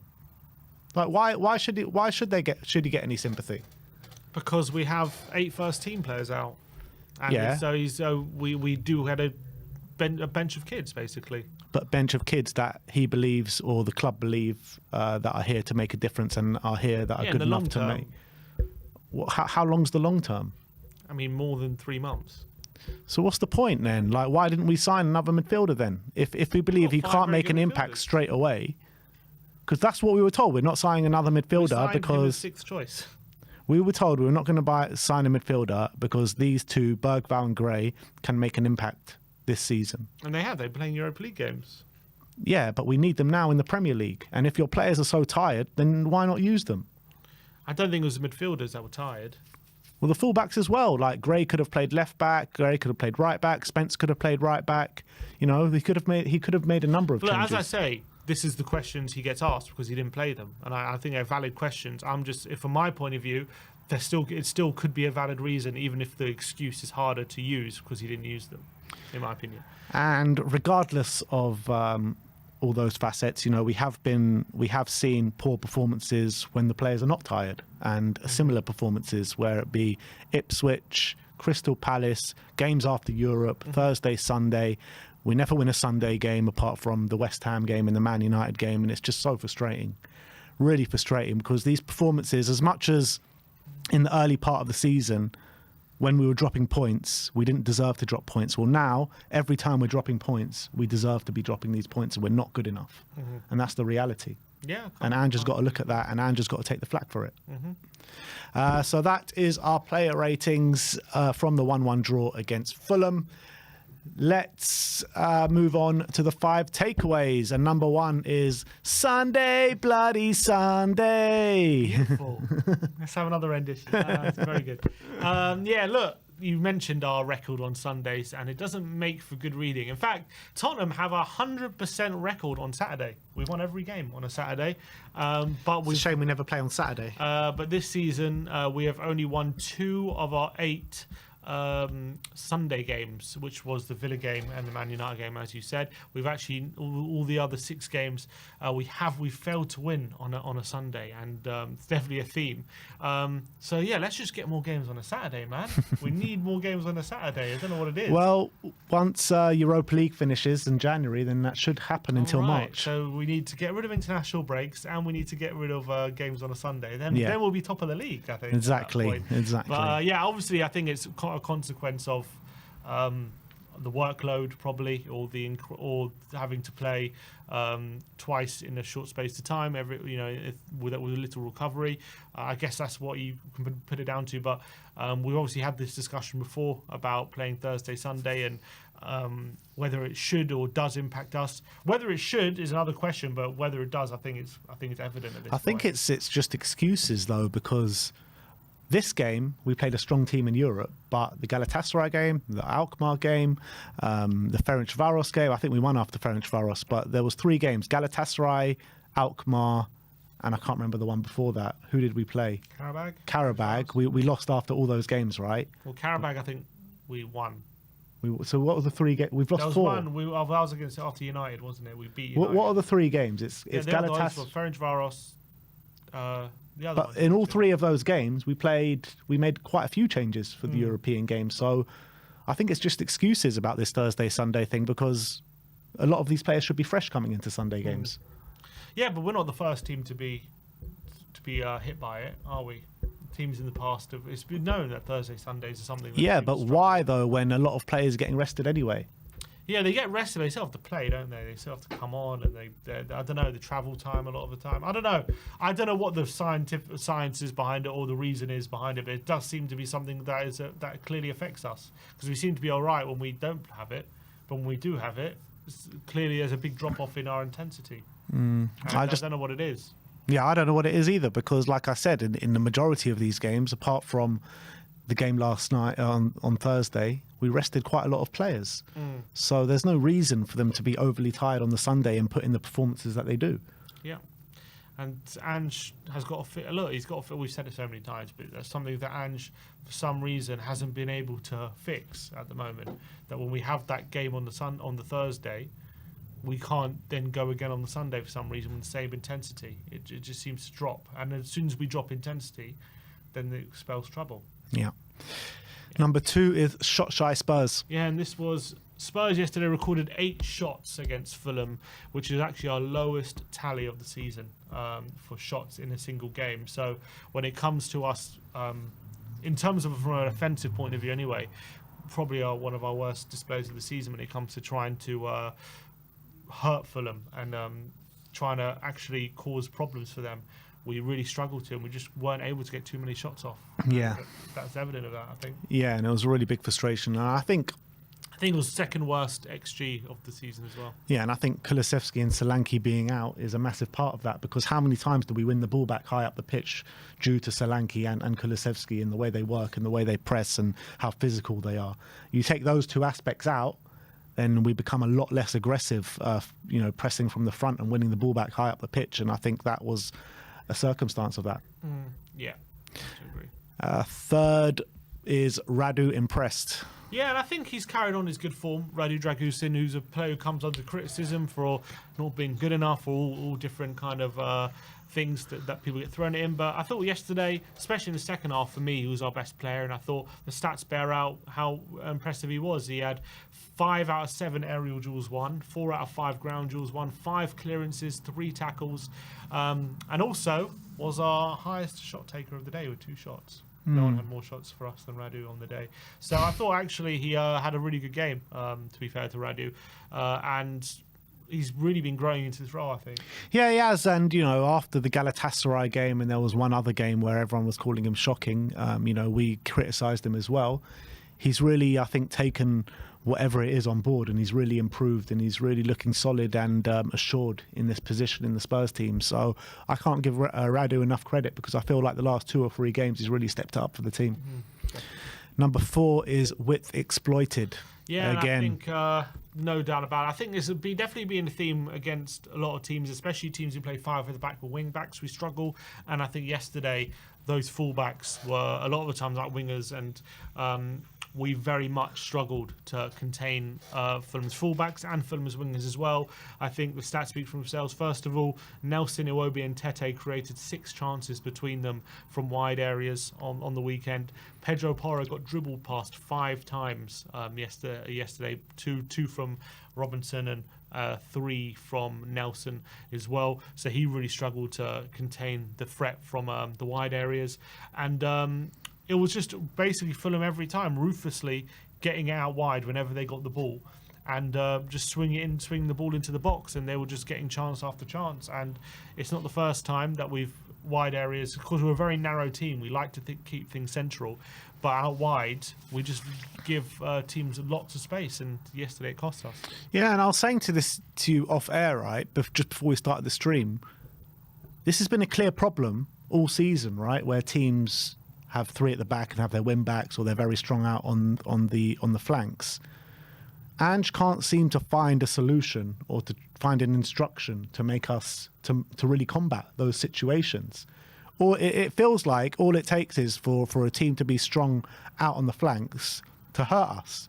And it happens every time. This time wasn't even a 3 at the back. It was 4 at the back with 2 really good on-form fullbacks, Tete and Robertson, destroying us down both sides.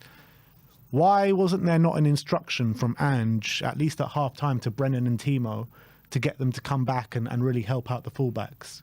I don't understand. Like, you clearly see, everyone in the stands can see it. We could see it watching it on TV.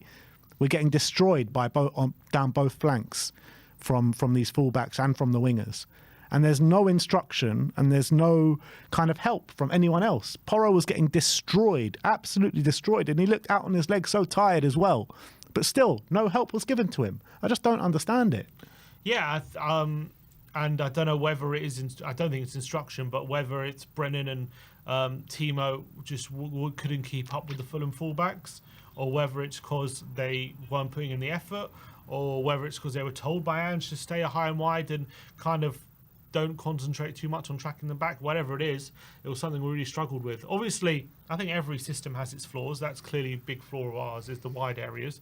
But at the end of the day, we have conceded 14 goals, which is the 3rd least, and it's the same as Arsenal and Chelsea. So it's not like the flaws in our defensive system are any bigger at the moment, or being exploited as much as anyone else's at the moment. But it's clearly something. I kind of feel like it's just designed in the system that we give space out wide, and we just. I think the theory is we're very narrow. We give space out wide to a winger or fullback because we concentrate the numbers in the middle, so that when that ball does come in, we're able to clear it, and we can actually deal with the situation more if we're more concentrated, central, or narrow, rather than stretching ourselves. And if we stretch ourselves too much and we do commit too many players out wide, then there's going to be less players to get those clearances in the middle. Now the problem is we do. The problem is we're giving teams joy out wide, and we're not getting those clearances in the middle. So whether that's an individual thing about not picking up your men, or it's just something that's going to constantly happen because we're giving so much joy out wide, that's what Ange has to figure out. And quickly. Fifth and final takeaway is home discomfort. Yeah, and Spurs have been winless in their last 3 home games against Ipswich, Roma, and now Fulham. 2 draws and a loss, which is the first time in a year that we've gone 3 games in a row at home without a win, which was the Chelsea loss, the West Ham loss, and the Villa loss. So those are 3 losses after taking a lead, obviously. And obviously we didn't mention it, but we did actually take the lead yesterday. First time in probably a long time at home we've taken the lead. But yeah, first time in a year we've gone 3 games at home without a win in a row. Yeah, and it's very frustrating. I mean, you look at the calibre of teams as well. Like last year was a lot better calibre when you're looking at Chelsea, Villa and West Ham. We did beat West Ham at home this year, but you can't be dropping points. And Villa, yeah, true. But then, and then we back it up with losses against Ipswich and a draw at home to Fulham. So if you can't be dropping these points at home, you just cannot be. It's such a shame that we put in these kind of abject performances against these kind of sides that we really should be beating. I know Fulham are a good side, and I know they're set up very well to frustrate, and they've got good players going forward as well. But man for man, we were much better for them yesterday on the pitch. We're much better than Ipswich as well. So we should really be stamping our authority in these teams, and we failed to do that. We really failed to do that. And before the Ipswich game, we were all sitting here saying, we're at Tottenham Hotspur Stadium's a fortress. Every team that are coming here, we're battering. Well, now we haven't won at home for 3 games in a row, so we need to stem that tide pretty quickly, and we need to get back to winning ways. Next is Chelsea. Bring them on. And that is our 5th and final takeaway, and that is our 5 takeaways. Let us know your thoughts in the comments section below. Let's move on and see how the internet did react to the game yesterday. Starting off with Gary, he says, the fact that even with 8 or 9 players, mostly first teamers out, that we can still put out a decent competitive team actually shows how far we've come. Yet all I see is that the thin squad is so predictable. Do you agree with that? I think there's some truth to that, in a way. Imagine Arsenal losing Gabriel, losing Saliba, losing Havertz, losing Jesus, losing their 2 backup wingers as well, and losing one of Partey or Rice. How would they have fared? I mean, they lost Odegaard and they couldn't buy a win. Exactly. So, is there not something to say about, having that amount? And this is what also the point that I've said before. It's not, when you have this amount of injuries, it's actually not what you miss with those injuries necessarily. It's how much pressure you put on the players remaining there and how much you demand of them. And I think that also causes issues. There's a double issue when you get an injury. It's obviously you're missing the player that's not playing, but also you're putting extra strain on the players that are now have to stay fit and have to put in the extra effort. And you look at that team, considering the amount of injuries that we have, still not a bad team. And although we didn't put in a good performance and we didn't win, we only drew at home to Fulham. I wouldn't say it's a testament to the squad depth we have, but I would say, I've saw a lot of complaints about a thin squad yesterday, but I think anyone's squad would look thin with the amount of injuries we have.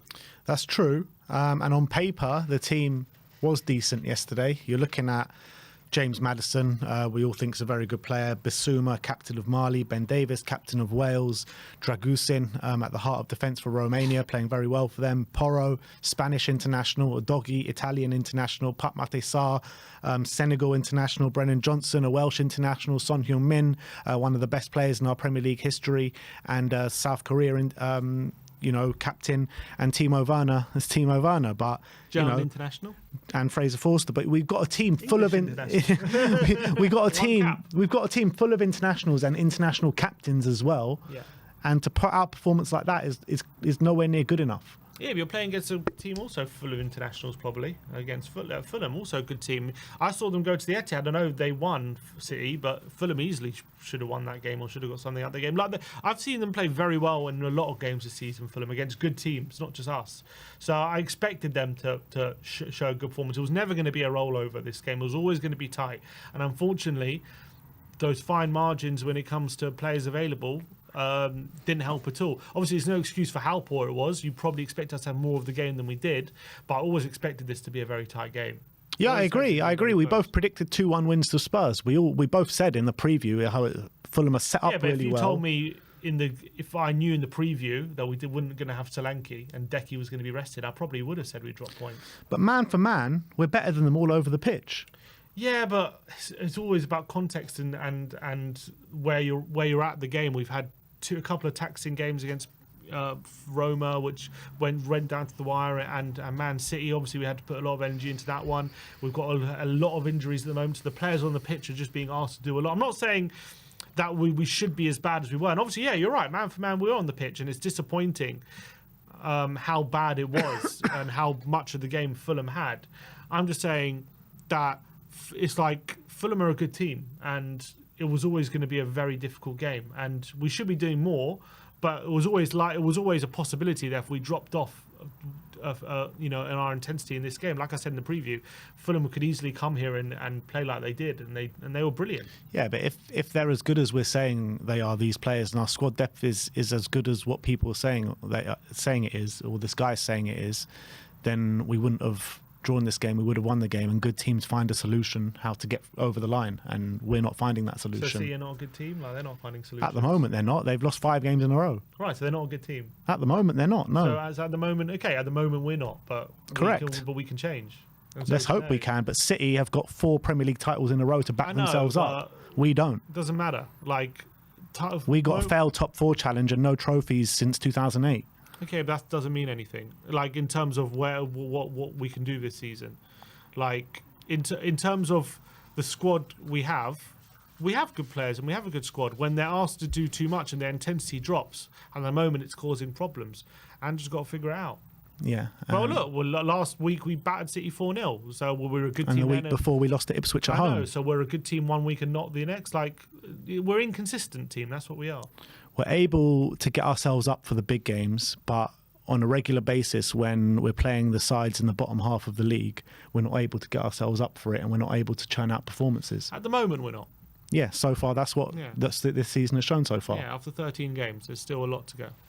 Super Spurs says Vicario, Romero, Van der Ven, Bentancur, Richarlison, Solanke, Odegaard, all first teamers, all would either get a start or minutes in the Premier League game if fit. The stick Ange is getting, I can't understand. Our squad depth without all these players is weak. City lose. So another one.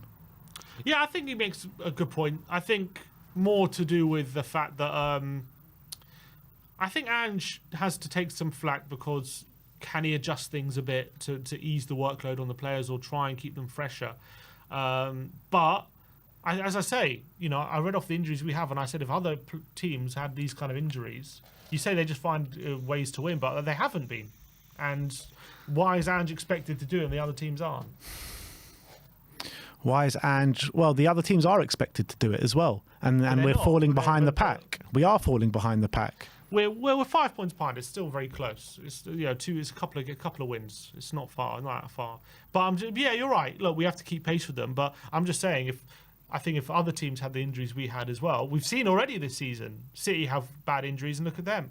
Arsenal had one injury, and look how they weren't getting results. So, I understand.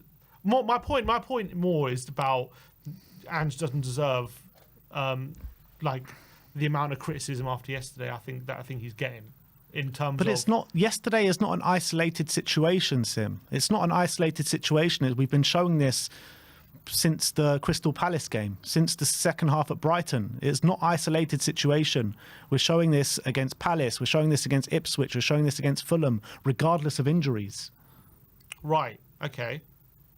But doesn't mean those injuries don't make an impact. Okay, fine. Maybe in this certain game it made an impact, but we're showing these frailties on a consistent basis now. Okay, but we're also showing good performances as well. Yeah, but these good performances are getting cancelled out because of these bad losses and because of these bad drop points. Well, it's not cancelled out because we're still right up there. Not right up there, but we're still, in there. We're 5 points behind Chelsea. If we don't get a good... 5 points sounds like a lot, but it's not a lot. Yeah, well, it won't be. It will be a lot more in the next couple of games if we keep said that last dropping time points. That we beat City. Yeah, and now we've dropped points to Fulham, so we're back. We're actually further away now. No, but if you said if I offered you 4 points out of City and Fulham, you probably would have taken it. Yeah, you're right. I would have, but I just can't see anything in these next two games. So if we do, if what I envisage happens and we don't win in either of the Chelsea or the Bournemouth game, we're going to be a lot further behind than we are you now. also didn't envisage we would beat City, and we did. So what does that mean? And I also envisaged that we were going to beat Ipswich and we were going to beat Palace, and at half-time that we were going to beat Brighton. We shouldn't trust what you envisage, is my point. Or what anyone envisages, I guess. But at the end of the day... Exactly, that's my point. Spurs are just so unpredictable. We might beat Bournemouth. That's just Tottenham at the moment. Yeah, but we're bemoaning the fact that we've got all these injuries, and that's a reason why we dropped points against Fulham. We've still got these injuries against Bournemouth. We're still going to have these injuries. Should be back. Hopefully Romero's back. Decky will be back in the team. So that's 3 players, and that's significant. And with all those guys in the teams, we still lost to Ipswich and Crystal Palace. Yeah, we also beat City and Villa and Man United. Yeah. Next up is Sean THFC saying top goal scorers in the whole division. Probably 2.5 poor performances out of 13, 5 points off second in the league, first choice centre-backs and keeper out along with 5 others, still in every competition, and people who call themselves fans post this, it's mental illness, get help. And the post that he's responding to says, lose at Bournemouth, get spanked by Chelsea on Sunday, and that will be that. Levy ain't going anywhere by sacking Ange, and his band of unqualified coaches will be the start of an actual rebuild. We can all then hopefully put this embarrassment behind us. I mean, that's just stupid. Do you think he actually gets sacked if we lose our next 2 games? No, but I think that if results do spiral from now until the end of December, I think he could do. Everyone keeps saying spank, spank, spank. We haven't lost by more than a goal a whole season. So I don't know where this spanking is coming from. Yeah, I mean, it was a bit of a spanking yesterday, even if we didn't lose the game. I mean, we would deserve to lose. I don't think it was a spanking. We should have lost. Don't get me wrong. It wasn't. We got physically dominated all over the park. We got they created a lot more chances than us, and they got over double the XG than us. Yeah, as I say, that no, I'm not disagreeing with that. But in terms of the clear sitters that they had, was only really a couple. They didn't really have loads and loads of clear cut chances. They had chances. Don't get me wrong, but my point is, we haven't lost any game by more than a goal this season. And all this talks of spankings, we haven't been spanked at all by anyone this season. Although we have had some bad losses, don't get me wrong. Jack Pitbrook says Tottenham had 7 substitutes today who had never started a Premier League game. Austin Bergvall, Spence Gray, Lancashire, Olisesi and Williams Barnett. The only 2 who had were Dejan Kulusevski and Sergio Reguilon, who last played for Spurs in April 2022. Yeah, and that's the state of the bench yesterday, unfortunately. Yeah, but look, I think a lot of teams' benches would look like that if they had the injuries we had. Yeah, we have 8 injuries, is it, or 7 for 4 of teams who would have been in the squad yesterday. Who's injured? Who are injured? So we've got Solanke that was injured yesterday. Romero, Van de Ven, Bentancur, Vicario, Van de Ven, Odegaard, Richarlison, and Mikey Moore's also injured. Yeah, so you're talking about 5 starters probably.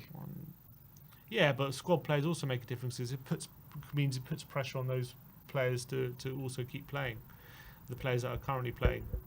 Yeah, but we still had 5 players on the bench yesterday who are supposed to be first team players and are supposed to be there for squad depth.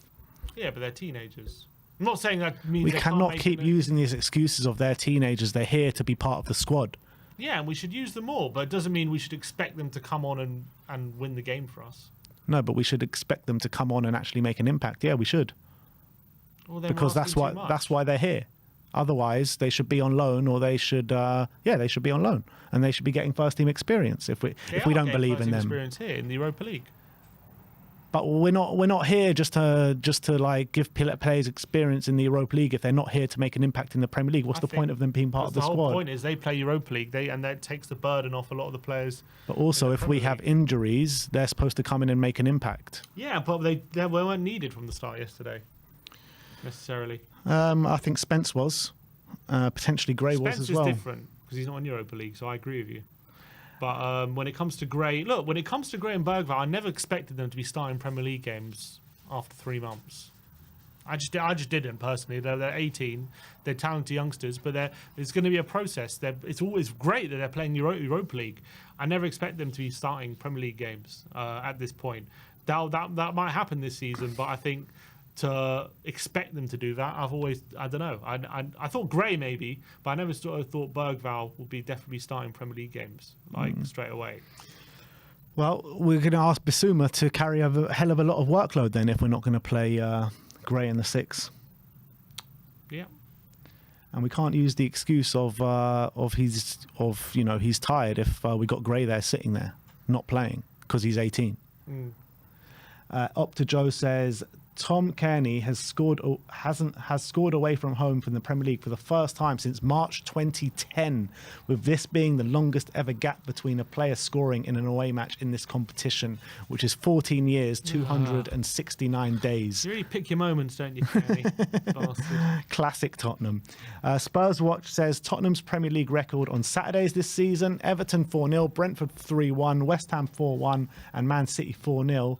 Compared to Tottenham on Sundays, which is a 2-1 loss to Newcastle, a 1-0 loss to Arsenal, 3-0 win against Man United, 3-2 loss against Brighton, 1-0 loss against Crystal Palace, 4-1 win against Aston Villa, and a 2-1 loss against Ipswich. And then Fulham. Yeah. Jacko Cat says today's performance was the worst this season in the league. Worse than Palace, worse than Brighton. Without Romero, Kulusevski, Bentancur or Solanke, will never be consistent. Today, tactically, we got outplayed. But with this players, it's too easy to outplay us. It's easy to outplay us when we're making technical mistakes and we lose all of the second balls. It's not this manager's fault. We've seen this with every manager in the last years. It's a problem of individual qualities, too many mediocre players in our team. I mean, too many mediocre players. Well, I guess maybe in the lineup yesterday, but in the mediocre players, or the players you'd point to as being mediocre, they're the ones who actually played well. Yeah, I think he makes a good point when it comes to missing more Decky, Romero, Solanke. That quality definitely hurt us yesterday, for sure. But in terms of the team, was it too many mediocre players? I don't know if that's who's he pointing. Depends who he's pointing to, I guess. I think the only players that you'd say are not mediocre in the team in terms of gameplay and making an impact: Pedro Porro, Destiny Adogi, who didn't play well yesterday, Pat Mate Sarr, and Son Heung-min. And Maddison. I think Maddison's done nothing to suggest that he's not. I don't think he's a mediocre player. He's got great qualities about him, but he's never shown it on a consistent basis for Tottenham that he can do the business. All right. Is that not true? I think this season he's been pretty good. I think he has been fairly consistent. All right. And Carly says, not again. I love this, Vicario. Oh, God. He's not happy. StatMuse saying the first Premier League player to score 10 goals in all competitions this season without taking a single penalty. Brenaldo. Yep, fair play to him. And look, if he keeps getting goals, you can criticise all you want about whatever, but goals speak volumes. That's the truth. Mari says, did Son put his hand on his thigh? Does he look like he's limping, or am I seeing things wrong? He did in that moment. He did. It looks like he's holding his hamstring there. Yeah. God. Bloody hell. What minute was it? That's first half, no? Yeah, because they were attacking that way. Yeah. That's fine. Okay, so it should be fine, surely. Yeah, that's what we said about Vicario. Yeah, you're right. God. Who scored the Premier League table since the start of November in 4 games? Yeah, we're sitting 4th in the last 4 games. Crisis. Yep. What can I say? 1 point off second. 1 point off second. It's a shame. Man It's been 13 games this season. Next up is Lily White Lab. Is that from yesterday? Yeah, 1st December yesterday. Overall, these issues come down to the fact that the squad is not big enough and there's still some major profiles missing to make this work. Injury crisis added to that has made it twice as bad. The Premier League is of a level now where every team will give you a game. If you have European fixtures too, you need a squad as big and filled with the quality as likes of Chelsea, and I don't think we're near that. Yeah, I I'd don't think agree we're with near that. when we have these amount of injuries. Yeah. I think when we have, I think we've seen like players come on and make an impact, but unfortunately, players like Richarlison, Richarlison hasn't been fit all season. Odebear hasn't been fit pretty much most of the season. Hang on a second. What do you mean we're good enough when we don't have the injury crisis? Because we didn't have the injury crisis when we lost to Crystal Palace and Ipswich. We didn't have but And we couldn't handle the Thursday, Sunday then, and even when we rested players. Okay, so we lost a couple of games. Doesn't mean we're not good enough. But that's clearly we're not good enough if we can't win those games after Thursday. Well, we've won some big games as well, so that proves we are good enough. We're not, because a good team would do it on a consistent basis. No one's doing it consistently. That's the point. Yeah, but you're talking about who are you talking about? They're not doing it on a consistent basis, right? No one is, apart from Liverpool. But they're still higher than us. Who? Everyone that you're talking about. Arsenal and Chelsea are 5 points clear. Yeah. Yeah. 5 points that's fine. They're not. And Arsenal have been through their injury crisis. We're in it now. Okay. But I'm just saying that when we're talking about consistency, no one's been consistent this year apart from Liverpool. They're the only team in the league who've been consistent. You can put a thing about look at fixtures, and like barely anyone has been able to put a run of consecutive wins. Chelsea have done it twice this season. We've done it once. But look, they've won a grand total of one more game than we have. Like they haven't exactly been winning so many more games than us. Yeah, and they've got 5 more points than us. Okay. And we've had probably one of the easiest fixtures in the first 10 games. We've had City away as well. We've had on paper that's a difficult game. We've also won at Old Trafford. Chelsea didn't win at Old Trafford. We've also won some difficult games. Obviously, when you lose against like Palace and Ipswich, it's very frustrating. But when it talks about being good enough, the question is, how high is your ceiling, right? And our ceiling is very high. Our ceiling it shows that we are good enough. Now it's about getting there consistently. We haven't been able to do that. I concede that, and what we have to figure why we can't do it consistently, why we can't perform at that very high level that we are capable of consistently. But to say we're not good enough because we've lost these games, I just disagree with that. But you're talking about Chelsea have only won one more game than us. How many more have they lost than us? Or how many more have we lost than them? It's got to be at least 3. Yeah, 3 more. What's the next one? Harry Brooks. Someone at Spurs needs to grab hold of Johnson and tell him you're not maximising what you can be. You found a great weapon of arriving into areas and finishing excellently, but you're relying on it and you could be so much more. I agree with that so much. You don't have to be world class at 1v1s, but even if he shows willingness to just stay on the ball, carry it, and do with positivity and purpose, it will add such a huge dynamic to this game and how Spurs attack. Even if you don't beat the player, but carrying it, drag opposition or players away, creates gaps. Just be willing to stay on the ball longer and move with the ball would elevate him and Spurs attack so much. And I completely agree with that, to be honest. Yeah, completely. I think Brooks is always very good. Yeah, I think Johnson, he needs to do more. Of course, I think you should always demand more from your players. As much as he's scoring goals, he shouldn't rest on his laurels on that, and he should, expect more from himself. But, as long as he is scoring, I'm not going to be pointing at him too much when it comes to big issue problems. But of course, when he's putting in performances like yesterday, even if he does score, still not enough. All right. Well, there you have it. That is how the internet did react to the game yesterday.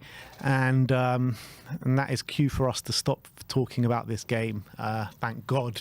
And we can put it in the distant memory with a big game coming up on Thursday night, Bournemouth away.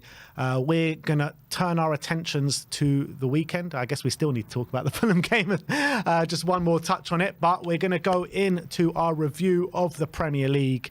If you don't know by now, me and Sim have a scoring system system where we predict each and every game of the Premier League. It's 115 to Sim, 121 to myself. And the way the scoring works is 5 points for a completely correct scoreline, 1 point for a correct result. And the star man, once you pick that man, you can't pick them again for the rest of the season. And first up, we're going to look at the Friday night game, which was Brighton 1, Southampton 1. Sim went for 2-1 to Brighton. I went for 3-1 to Brighton.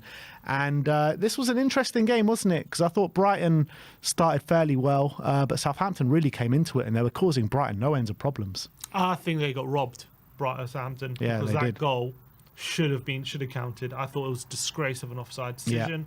I thought Archer puts it away. It would have put Southampton 2-1 up with 15 minutes to go, and I thought that would have been good reward for what was a brilliant turnaround from Southampton, and they really deserved to be level when they did get level. Brighton, I thought, started really strongly. Obviously, Rutter hit the post, and he was on fire. Rutter he in was. the first 5 He minutes, was wasn't looking really good. Matoma missed an absolute sitter when he robbed one of the Southampton players as well. It looked like, this is going to be an easy day for Brighton, and then Matoma scores. You're like, it's going to be a rout.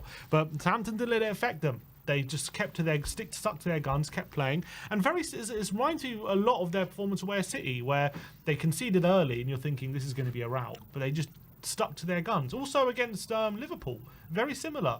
Conceded early, and everyone's thinking this is going to be 4 or 5, and they stuck to their guns, and they got back in the game, and actually they ended up nearly against City and Liverpool. Unfortunately, didn't get the results that they probably could have or should have. In this one they did, and they probably should have got the win. Really good turnaround, and performing like they have been against the better teams.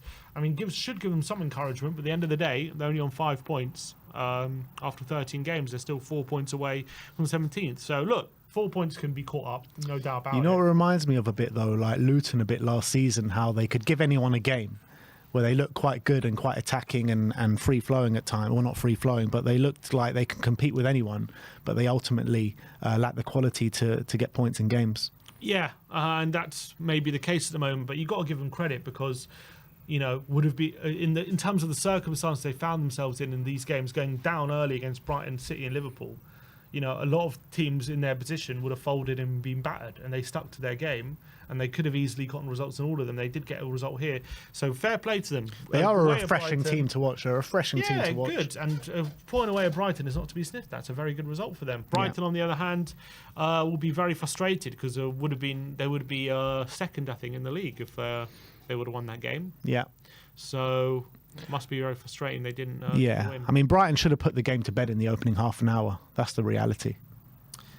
Yeah, they had some chances. I don't think they had many. They missed a sitter from Matoma, and obviously got the header. But a lot of the other chances were just like good play from Brighton in terms of like a good shot from the edge of the box which hit the post and stuff like that. I actually thought Southampton still like kept them at arm's length in a sense, even though they were being it was a siege on them. And they'll be disappointed they didn't get more than a goal. But I thought second half, Southampton well worth the point. Yeah. Next up is Brentford against Leicester. Finished 4-1 to Brentford. Sim went for 3-1. I went for 2-2. You probably thought you were going to get your 5-pointer. I didn't realise I was a goal away. That's so annoying. Kevin Sade. First goal in the Premier League for a very long time and getting a hat-trick on the day. You're thinking maybe the Leicester regime is up and running with Leicester going 1-0 ahead after the 20th minute, but Wissa hits them straight back after like 4 or 5 minutes, and it was pretty much just one-way traffic from there, really. Yeah, another player having a very underrated season is Damsgaard. I think that's what... Oh, that pass for that goal for Damsgaard was insane. Brilliant. I think how many assists he got now this season? I think he's got like 5 or 6 assists now, and he's a player who took his time to settle into the Premier League, but it looks like he's really settling. That's his 5th assist and 1 goal as well. So a player who's definitely going under the radar for me. You've got to remember him from that goal he scored against England in the Euro semi-final a few years ago. Clearly from then, people have known he's got quality, and he's starting to show it this season for Brentford. And another win at home. How many wins at home has it been for them now? I think they're still the top of the league. 7 games, 6 wins and a draw at home. Yeah. Incredible. They're also, in terms of top goal scorers, they're now second to Spurs when it comes to goals scored, which is mad. When you think about Brentford, they've probably conceded the most in something. They lost Ivan Toney as well. They've conceded 23, which is Yeah, well, up there. Not the most, but it's in the bottom half. So their home form keeps ticking on. It's mad to think that their first 7 home games have all been, I think, against the bottom 7 sides, which is mad. So it's quite a run they're on in terms of the quality they're facing at home. But you've got to win them, and a team like Brentford are doing very, very well. Credit to them, and a very big win for them. In terms of Leicester, I think Van Nistelrooy was in the stands, wasn't he?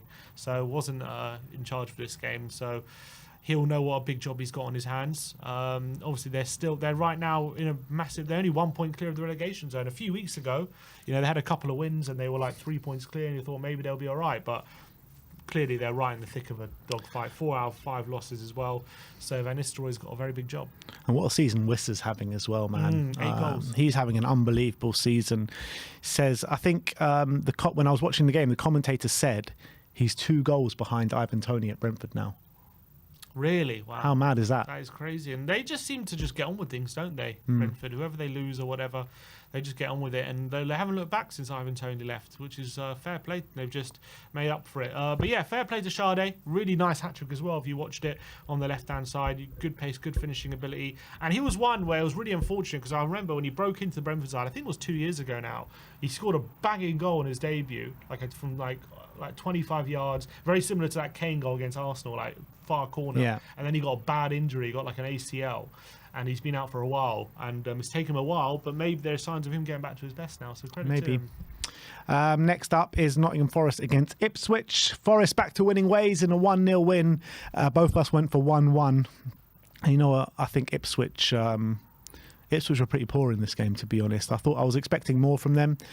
Chris Wood gets a penalty in the early stages of the second half, but it wasn't the greatest game of football. Yeah, poor game. And I think both sides, I think Ipswich obviously really struggled to create against a very solid, defensively solid. Ola Aina was brilliant. Ola Aina had a very good game. I think Forest we've seen they've been very resolute this season. It was just one of those games where it was basically going to take a penalty to separate them. Neither side looked like they were going to score, really. They got the penalty, they scored it. It kept Ipswich out. It was just as simple as that, really. I don't think Forest were that impressive, but when you're as good defensively as been this season, all you just need to find something, and you've got a good chance of winning the game. Ipswich will be frustrated because they've been decent in recent weeks, and this wasn't a great performance from them. But look, they're still 1 point away from. They're 2 points away from 15th, so it's right in it when it comes to relegation fight. Yeah. Wolves, Bournemouth next. It finished 4-2 to Bournemouth on the day. Sim went for 2-2. I went for a 2-1 win to Wolves. But, I mean, this was kamikaze from Wolves, wasn't it? 3 penalties conceded on the day. And 2 of them were conceded by Jose Sarr. The last one, he just got completely done by a shit pass from Craig Dawson. And every time Wolves looked like they were going to get back in the game, they gave away a penalty pretty much. Yeah. Lesson in self-sabotage for Wolves, I think, in this one. Mad, 2 goals in the first 5 minutes. Sorry, 3 goals in the first 8 minutes in this game. Bournemouth were 2-1 up. And they started very quickly. And obviously, as you say, Wolves have been in great form, and maybe that form that they've been in was allowing them to hit back as they were with some nice finishes from Strand Larsen. But Bournemouth just wouldn't wrestle away control of this game. It's mad. If you take away XG, if you take away penalties, the XG is probably quite similar, even though the XG on this one is 3.2 to 0.46. Each penalty is 0.7. Yeah. So each penalty would be 1.4. So 2.1. Bournemouth weren't even good. If you take away 2.1 out of it, that would be 1.1. So it would actually be very similar, the XG, if you take away penalties. And those penalties were very much all shooting themselves in the foot a lot of the time. But you've got to give credit to Evan Nilsson. He's been brilliant recently for Bournemouth. He had a hard start to life, didn't he? But recently, last few month or so, he's really started to consistently do really well for them. I think it's all started against Arsenal. He played quite well in that game, and he's gone from strength to strength. And he got a last-minute equaliser against Villa. He got a goal at home to City. And he's doing really well. And those 3 penalties all came from his hard work, closing down the keeper, not giving him a second's rest. And he's one of those players who's really showing that ability to just continue to hassle and harry defenders, and he's got a decent scoring record as well, so fair play to him. But Clivert congratulations, first player to ever score a hat-trick of penalties in a Premier League game. Yeah, exactly. But you also got to give credit to, I know he was on the losing team, but Jacob Strand-Larsen, because he's come 6 goals now. He's come to the Premier League and he's kind of just fitted in straight away, just banged in the goals. 6 goals this season. Yeah, exactly. Because of Cunha's good form. Maybe he's gone under the radar a bit, but he's proving to be a pretty decent number 9 for them. Yeah, it's just a shame for Wolves because they were just building up a bit of momentum and they just shot themselves in the foot 3 times in this game where penalties they just didn't need to give away. Next up, we go to Crystal Palace against Newcastle, which finished 1-1. Both of us going for 1-1, and we both get all over. Exactly, we could both got 5 pointers here, and another dull game of football. I thought Palace really, came out the blocks really well in the second half, but it was a really dull game of football, wasn't it? I was watching this. You know what? I was watching this game and I was seeing goals flying everywhere. I was like, why am I watching this one? I watched every game but this. I was stuck with this game. I was watching there's this goal rush where they cut to the goals and they go in, and this was the main game and it's the worst game. Newcastle scored without having a shot on target. Yeah, Mark Guehi. No shot on target the whole game. I know, it's mad. They were terrible, Newcastle, to be honest. I was watching, they were just so blunt. They had nothing. Palace found it easy to contain them, I felt. And Palace were much a better side. I wouldn't say Palace were even much better, but they were much better than Newcastle, to be honest. Yeah. Newcastle just didn't seem like they had anything. But Newcastle got what they deserved in the last kick of the game, didn't they? Their goal was coming all ends up. They had to get the goal eventually because they just had so many chances, I felt, Palace. And they were worth the point, well worth the point. Newcastle, they're probably worth the 3 points. Yeah, Newcastle were just poor, really poor. And off the back of what was a terrible result against West Ham as well, it looked like they were building some momentum, but there's a couple of backward steps now for Newcastle. But good point for Palace, but again, still only 1 win this season. Yeah. Let's go to West Ham. Arsenal finished 5. We'll just put quickly back to Palace. Only 1 win, but only 1 loss now in the last 5. So yeah. Building something, hopefully. West Ham against Arsenal finished 5-2 on the day. Crazy. Sim went for 2-1 to Arsenal. I went for, what did I go? I went for 2-0.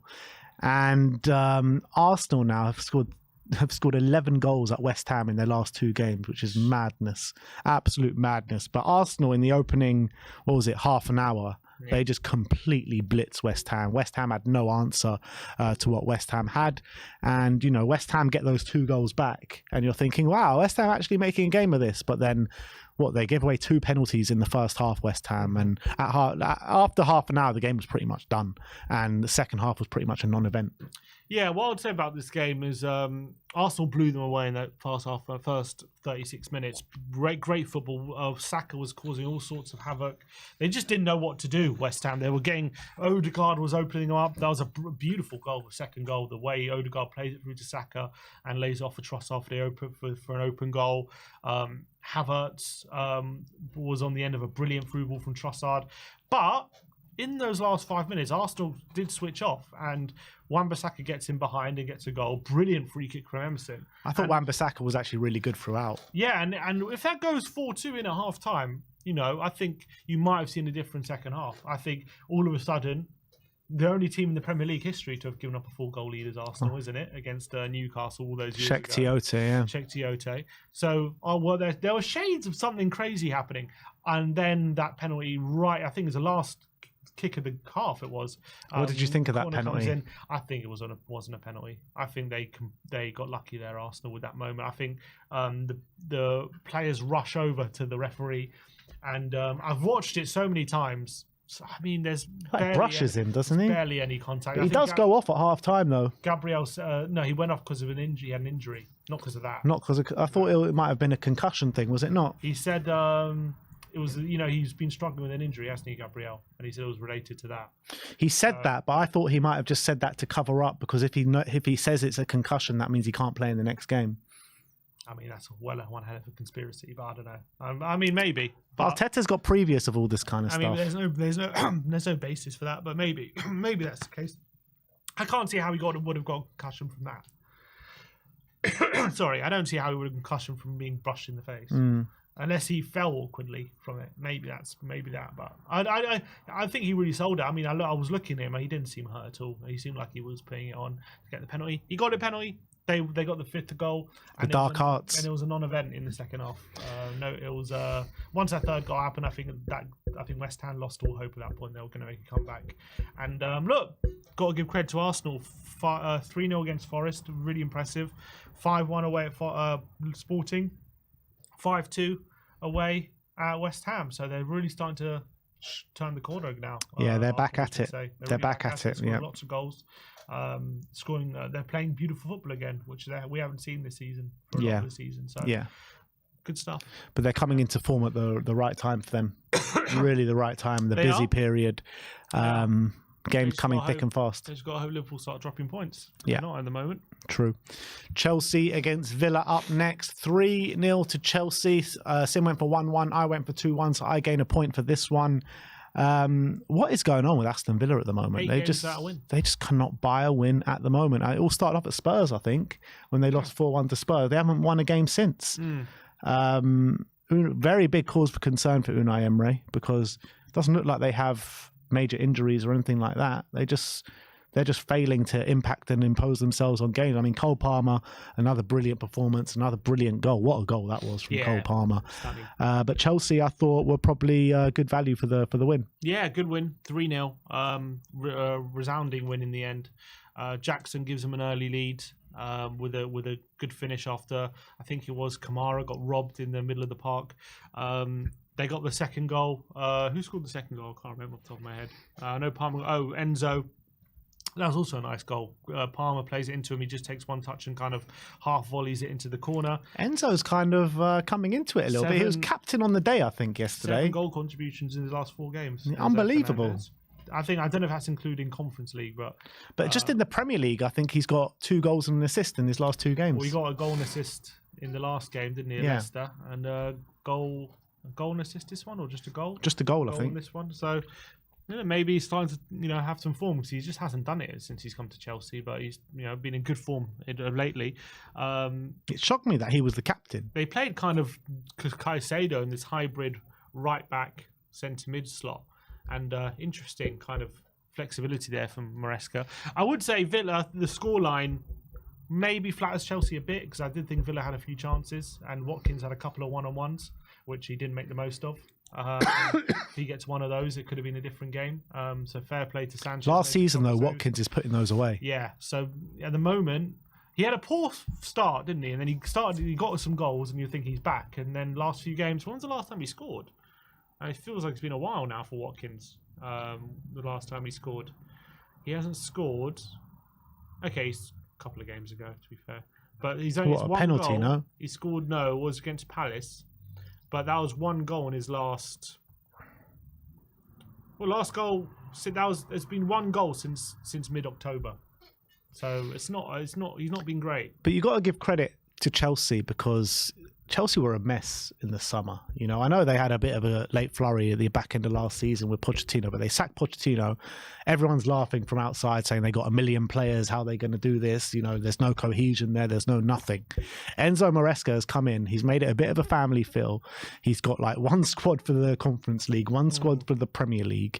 It seems like a really happy camp over there. And he's made them really hard to beat. They've lost 2 games all season against Man City and Liverpool. But apart from that, they haven't lost a game. And maybe they're not playing unbelievable football every week, but they're not losing. And that's a big credit and testament to Enzo. I was watching some of the analysis, and they're very aggressive. They're a very aggressive team, and he's got them hunting like packs. And look, they're doing very well at the moment. I can't deny. They're level on points with Arsenal. They're some even people saying in the title challenge. I don't think they're in the title challenge in my opinion. But if Arsenal are, they are at this moment in time. You could. I guess you could say that. But I don't think they'll win the league. But you can't deny their forward line is frightening. That's for sure. That when you got on top of that, when you got the quality of Palmer to sprinkle in on top of that, they're going to be hard to stop. I still think, a bit similar to Spurs, they are quite open, and they didn't get exploited for it yesterday. Maybe they will in future weeks, but that front line, they could outscore anyone at the moment. So fair play to them, doing very well. They are doing very well.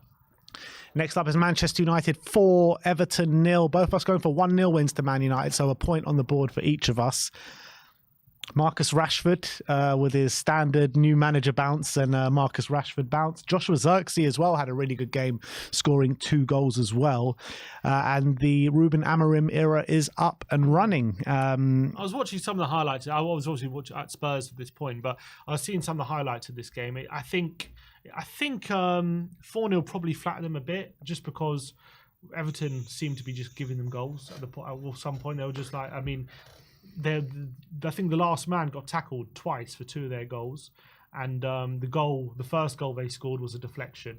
So it wasn't as if like this was like a vintage Man United performance where they were scintillating and like it was all from their good work. I think a lot of it was down to how bad Everton were on the day, but they did take their chances when they got them, and they were ruthless. And Everton very much struggled. Beto did have a couple of chances though in the first half an hour, and if he puts one of them away, it could have been a different game potentially for Man United. But also, you've got to look at it this way, that Everton are not conceding many goals at the moment at all. They've conceded like 1 goal or something, 2 goals in the last 4 games. They're very resolute defence, Everton.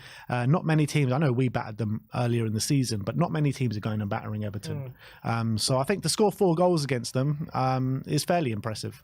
Yeah, they've done well. I'm just saying that it wasn't like they had to open them up. There was a lot from Everton just giving them goals and very, very poor stuff. But look, you got to take advantage of it, and they did. Amad Diallo was pretty good. Amad Diallo, what a brilliant performance from him. And Rashford now, 3 goals in 2 games? He's turned a corner all of a sudden under Amorim. So this always happens with Rashford. They get a new manager, like, and then Rashford turns into like this unbelievable player. Exactly. Not Mbappe now, but the old Mbappe, PSG Mbappe. And then, you know, then he starts to get a bit more comfortable, and then he reverts back to type. Yeah, we'll see what happens in the football. Maybe we're still a year away from that. But yeah, look, fair play. I think even Amorim said it after the game. He didn't think it was the best performance, but it was obviously great to get the result. They scored at crucial times. I think I could probably agree with that. But it'll be interesting to see. They got Arsenal midweek. Is it going to be new manager bounce, or are they going to come unstuck? New manager bounce. Come on, we can all pray. They're only a point behind us, though. True, who do we want to win that game? Obviously, Man United. Next up is Tottenham against Fulham. It finished 1-1. Both of us going for Tottenham wins 2-1. And it was just a lackluster display from Spurs. We were lucky to get out of it with a point. And Fulham played very well, very aggressive. And they created a number of chances, and probably unlucky to come away with it with a draw. Yeah, draw flat Spurs. I think there's no denying that. Fulham had a lot of chances. Fraser Forster had to bail Spurs out on a number of occasions, although Leno on a couple of occasions as well had to bail out Fulham, but more often Forster was just on the end of making some crucial saves. Fulham really were on top of Tottenham. I think it's probably the only time Spurs have been outshot by an opposition this season, or to that effect, especially at home anyway. Fulham came with a game plan, exploit those wide areas, make the most out of Tottenham giving up space in those positions, and they did, although they didn't win, so they'll be a bit disappointed they didn't come with all 3 points, because the chances they created, they'll feel like they probably should have won, and they didn't, so there'll be a bit of frustration on Fulham's part. From Tottenham's point of view, again, off the back of an unbelievable win against City, you know, looking to build momentum, and they weren't able to follow up with a good performance, and it's just been the story of Tottenham's season so far, not be able to get consistency in the from back-to-back games, and that is just holding Tottenham back at the moment, and it came to the fore again in this game. And now, really last but not least, is Liverpool against Manchester City in a massive game, particularly for Man City. And it's come away with a 2-0 win for Liverpool. Sim went for 4-2. I went for 2-2, so Sim gains a point for this one. And Liverpool came out on fire. They were literally on fire for those opening 20 minutes, 25 minutes. And they should have put the game to bed probably in that moment. They had so many chances. That's Salah missed when he's one-on-one. Yeah, Salah, Gakpo. I mean, they all had chances. They were all having a go. And Man City just didn't know how to deal with it. They really didn't. Another poor showing, I thought, from Kyle Walker, which is signifying the end for him. But yeah, I mean, second half, they got the job done, Liverpool, but it should have been a lot more easier and convincing than it was. Yeah, I mean, look. 2-0's convincing, but it should have been a battering. Should have been 3 or 4 for sure, with the chances Liverpool had. City, I mean, they only had one chance the whole game, wasn't it? De Bruyne right at the end when it was already 2-0, and that came from Van Dijk slipping. So, I said before the game, I couldn't see City getting anything out of this game. I think City are really struggling at the moment when it comes to having legs in the middle, and that's something Liverpool have in abundance. And you saw that every time it came into the middle of the park, Liverpool would ruthlessly score. Gravenberch as well, man. Gravenberch. I thought, Gravenberch, Szoboszlai, and McAllister just ruthlessly exploiting City in the middle. City just really struggling to get any sort of foothold in these kind of games. And as I say, until they address these issues, I don't think they're in a title race, and I think that was symptomatic of that. Well, 11 points behind now. 11 points. They're now, well, to be honest, it's going to be a struggle to get top 4 right now for them. I really think so. Until they address these issues, I can see them dropping even more points. I think that gap to Liverpool is going to get bigger. I really do. Yeah, but they don't need to. I'm talking about top 4. Like, they are level on points with Brighton at the moment. Fifth could be Champions League this season. It could be. According to Opta, there's a 93% chance. Surely things start turning around for Man City at some point. I'm not saying they're not going to win another game, but in terms of what I'm seeing at the moment, I think it's good. They're in a top 4 battle. I really think so. Yeah, I mean, at the moment, can you consider someone 11 points behind being in a title race? No, if you're that point, until you put yourself back in it, you're out of it. Yeah. Yeah, so it's definitely worrying for Man City. I mean, it's only 2 points away from Arsenal and Chelsea, which is mad to think about. They've lost 6 of their last 7 games and only 2 points away from Arsenal and Chelsea. Yeah, and they've lost 6 out of their last whatever games, as you said, and they're 3 points above us still. Yeah. Madness. Madness. But yeah, Starman, Sim went for Danny Welbeck, I went for João Pedro. Both of them did absolutely zilch. Whenever we do head-to-heads in one game, nothing ever happens. Both players do nothing. Yeah. But yeah, that is it from Review the Prem. As it stands, 124 points to Sim, 129 points to me. So the gap is getting ever so tight here as we move on to predict the Prem, as there's a whole week of Premier League action this week, Tuesday, Wednesday and Thursday night football. And we're going to start off with Ipswich against Crystal Palace. It's the win against Spurs derby. The win against Spurs derby. Sim went for 1-0 to Palace. I've gone for 1-1 here. I'm backing Ipswich to have a bit of a response because I thought they were poor against Nottingham Forest away, and I feel like with Palace coming to town, I feel like they'll feel like they can get something out of it. But I think with Eze back in the side, Palace will also have a bit of quality and fancy themselves as well. I think it'll be a bit of a game of chess this game, but I went for split at 1-1. Yeah, I just went for 1-0 Palace. I think with Eze back, he got 65 minutes on the weekend. He's going to get more and more fit, and I think Palace, last few games have been quite good, and they ever since beating us. I know they haven't won, but they've only lost one as well, and they've had a few decent results there. They should have won on the weekend against Newcastle. They were really unlucky on that occasion, and Ipswich as well have been decent, but I just feel like Palace, with the way they play, should be able to keep out of the Ipswich side. So I really like Lacroix. I like Guehi at the back and Chalobah. I like that back three as well.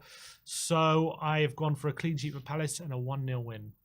Next up is Leicester against West Ham in Ruud van Nistelrooy's first game in charge. Both of us gone for 1-1 here. Yeah, Kudus back for West Ham after a 5-game ban, so that'll be a welcome return for him. But I think Ruud's first home game in charge, I think it's going to be a good atmosphere. I think the Leicester players are going to be up for it. West Ham off the back of, again, thought they turned a corner against Newcastle, then getting battered 5-2 at home. They're going to want to make sure they avoid defeat in this game, and I think they will. So as much as the exuberance for Leicester will be up there, I think West Ham will come away with a point. So I think we'll 1-1. Yeah, both these teams getting battered on the weekend. I think they're going to both want to have a response. But with Leicester, with the new first game under the new manager, West Ham, how many games does he have left, Lopetegui? I don't know. I know, but if they don't win this game, you got to beat Leicester. If you're Lopetegui, especially with the results that he's been getting. So I don't know. I couldn't really split the sides either, so I've gone for 1-1 again. Everton against Wolves up next. We've both gone for Everton wins. Sim's gone for 2-0. I've gone for 1-0.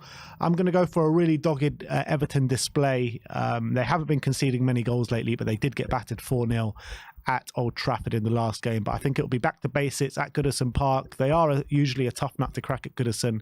Wolves are going to be very hurt in the manner in which they lost to Bournemouth, but I feel like they won't have enough to break down this Everton defence. So 1-0.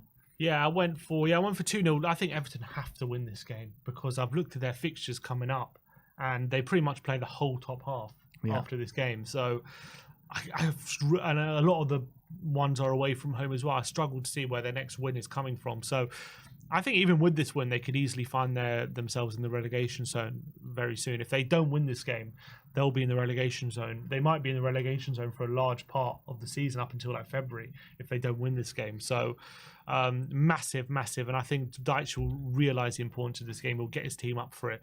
And I think they'll get all 3 points. So I've gone for a 2-0 win. Wolves, shot themselves in the foot on the weekend. I'll be disappointed. But I just feel like Everton, the way that they also have quite an effective high press when they want to, and I think they'll implement it in this game. Next up is Manchester City against Nottingham Forest, which is going to be a really interesting clash with Forest's aggressive nature, hard to beat. Sim's gone for 1-1.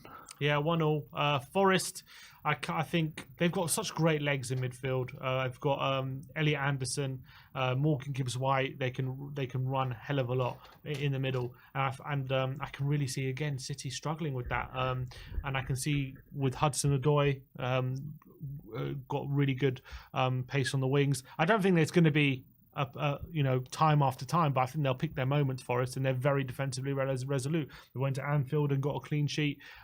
They've shown they can be very defensively solid.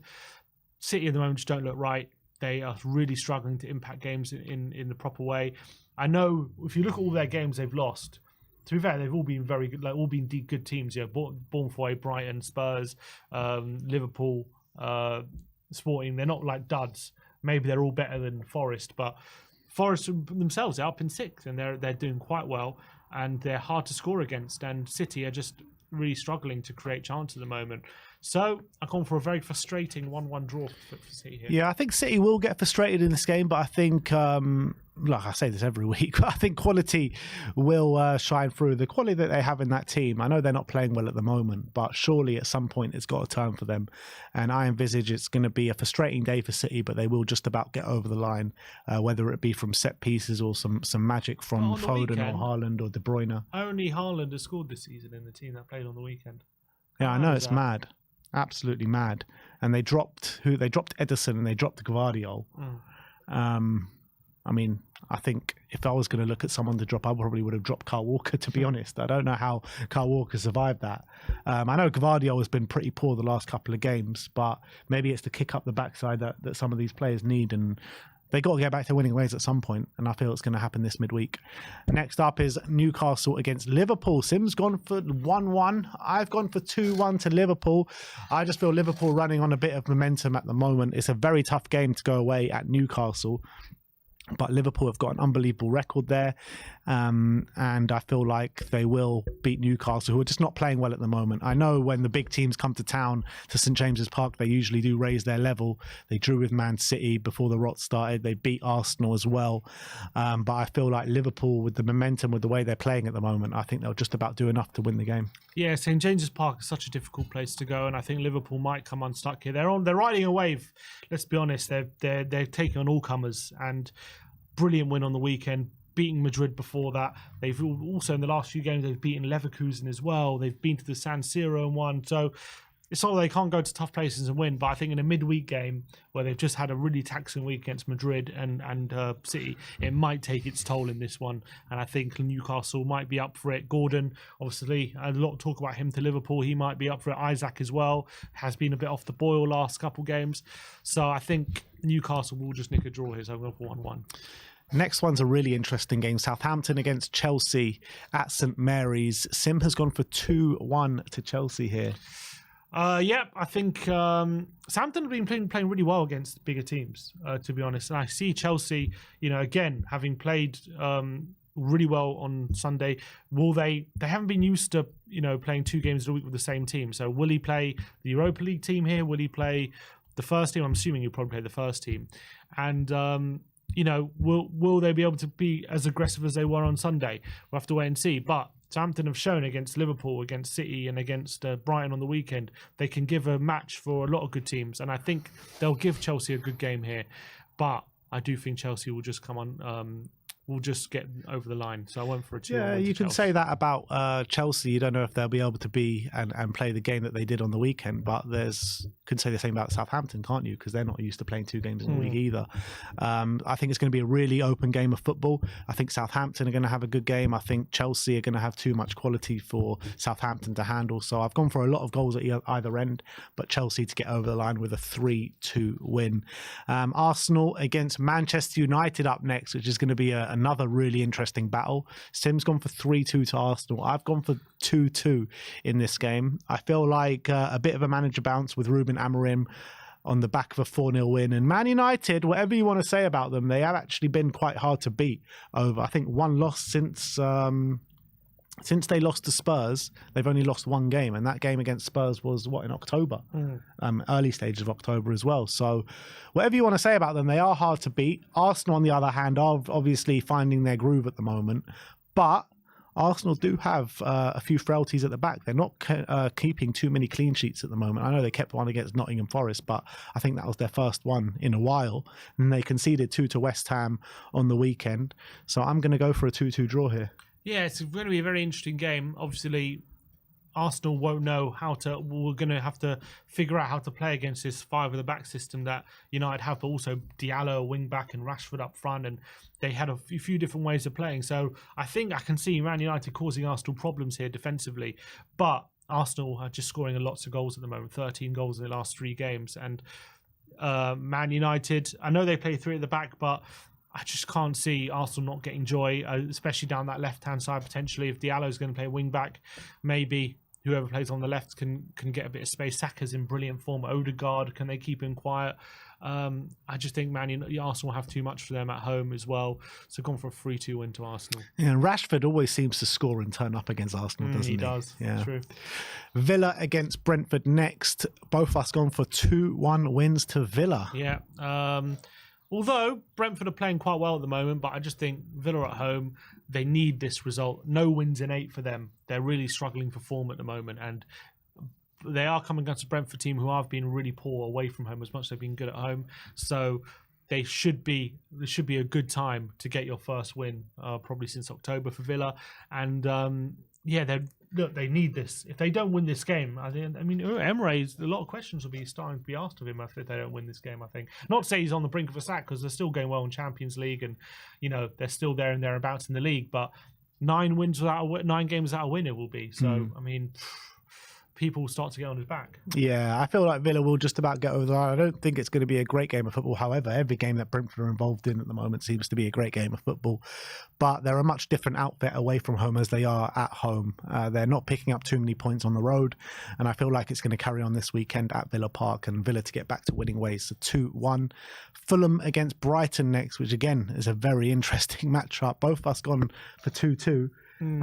Both of them playing well at the moment. Brighton should have probably been out of sight, or maybe they played well enough in the opening half an hour to win the game. However, Southampton came back into it, and they probably thought they should have come away with the 3 points. So a very up and down game from Brighton. Fulham, they'll be disappointed as well, not taking 3 points from the Tottenham Hotspur Stadium. So I think both these teams at Craven Cottage will fancy their chances, but at home, I think Fulham will show a bit of home advantage here at Craven Cottage, a small pitch. They're usually really good there, but there'll be goals at either end, and it'll be a nice attacking open game of football. So 2-2.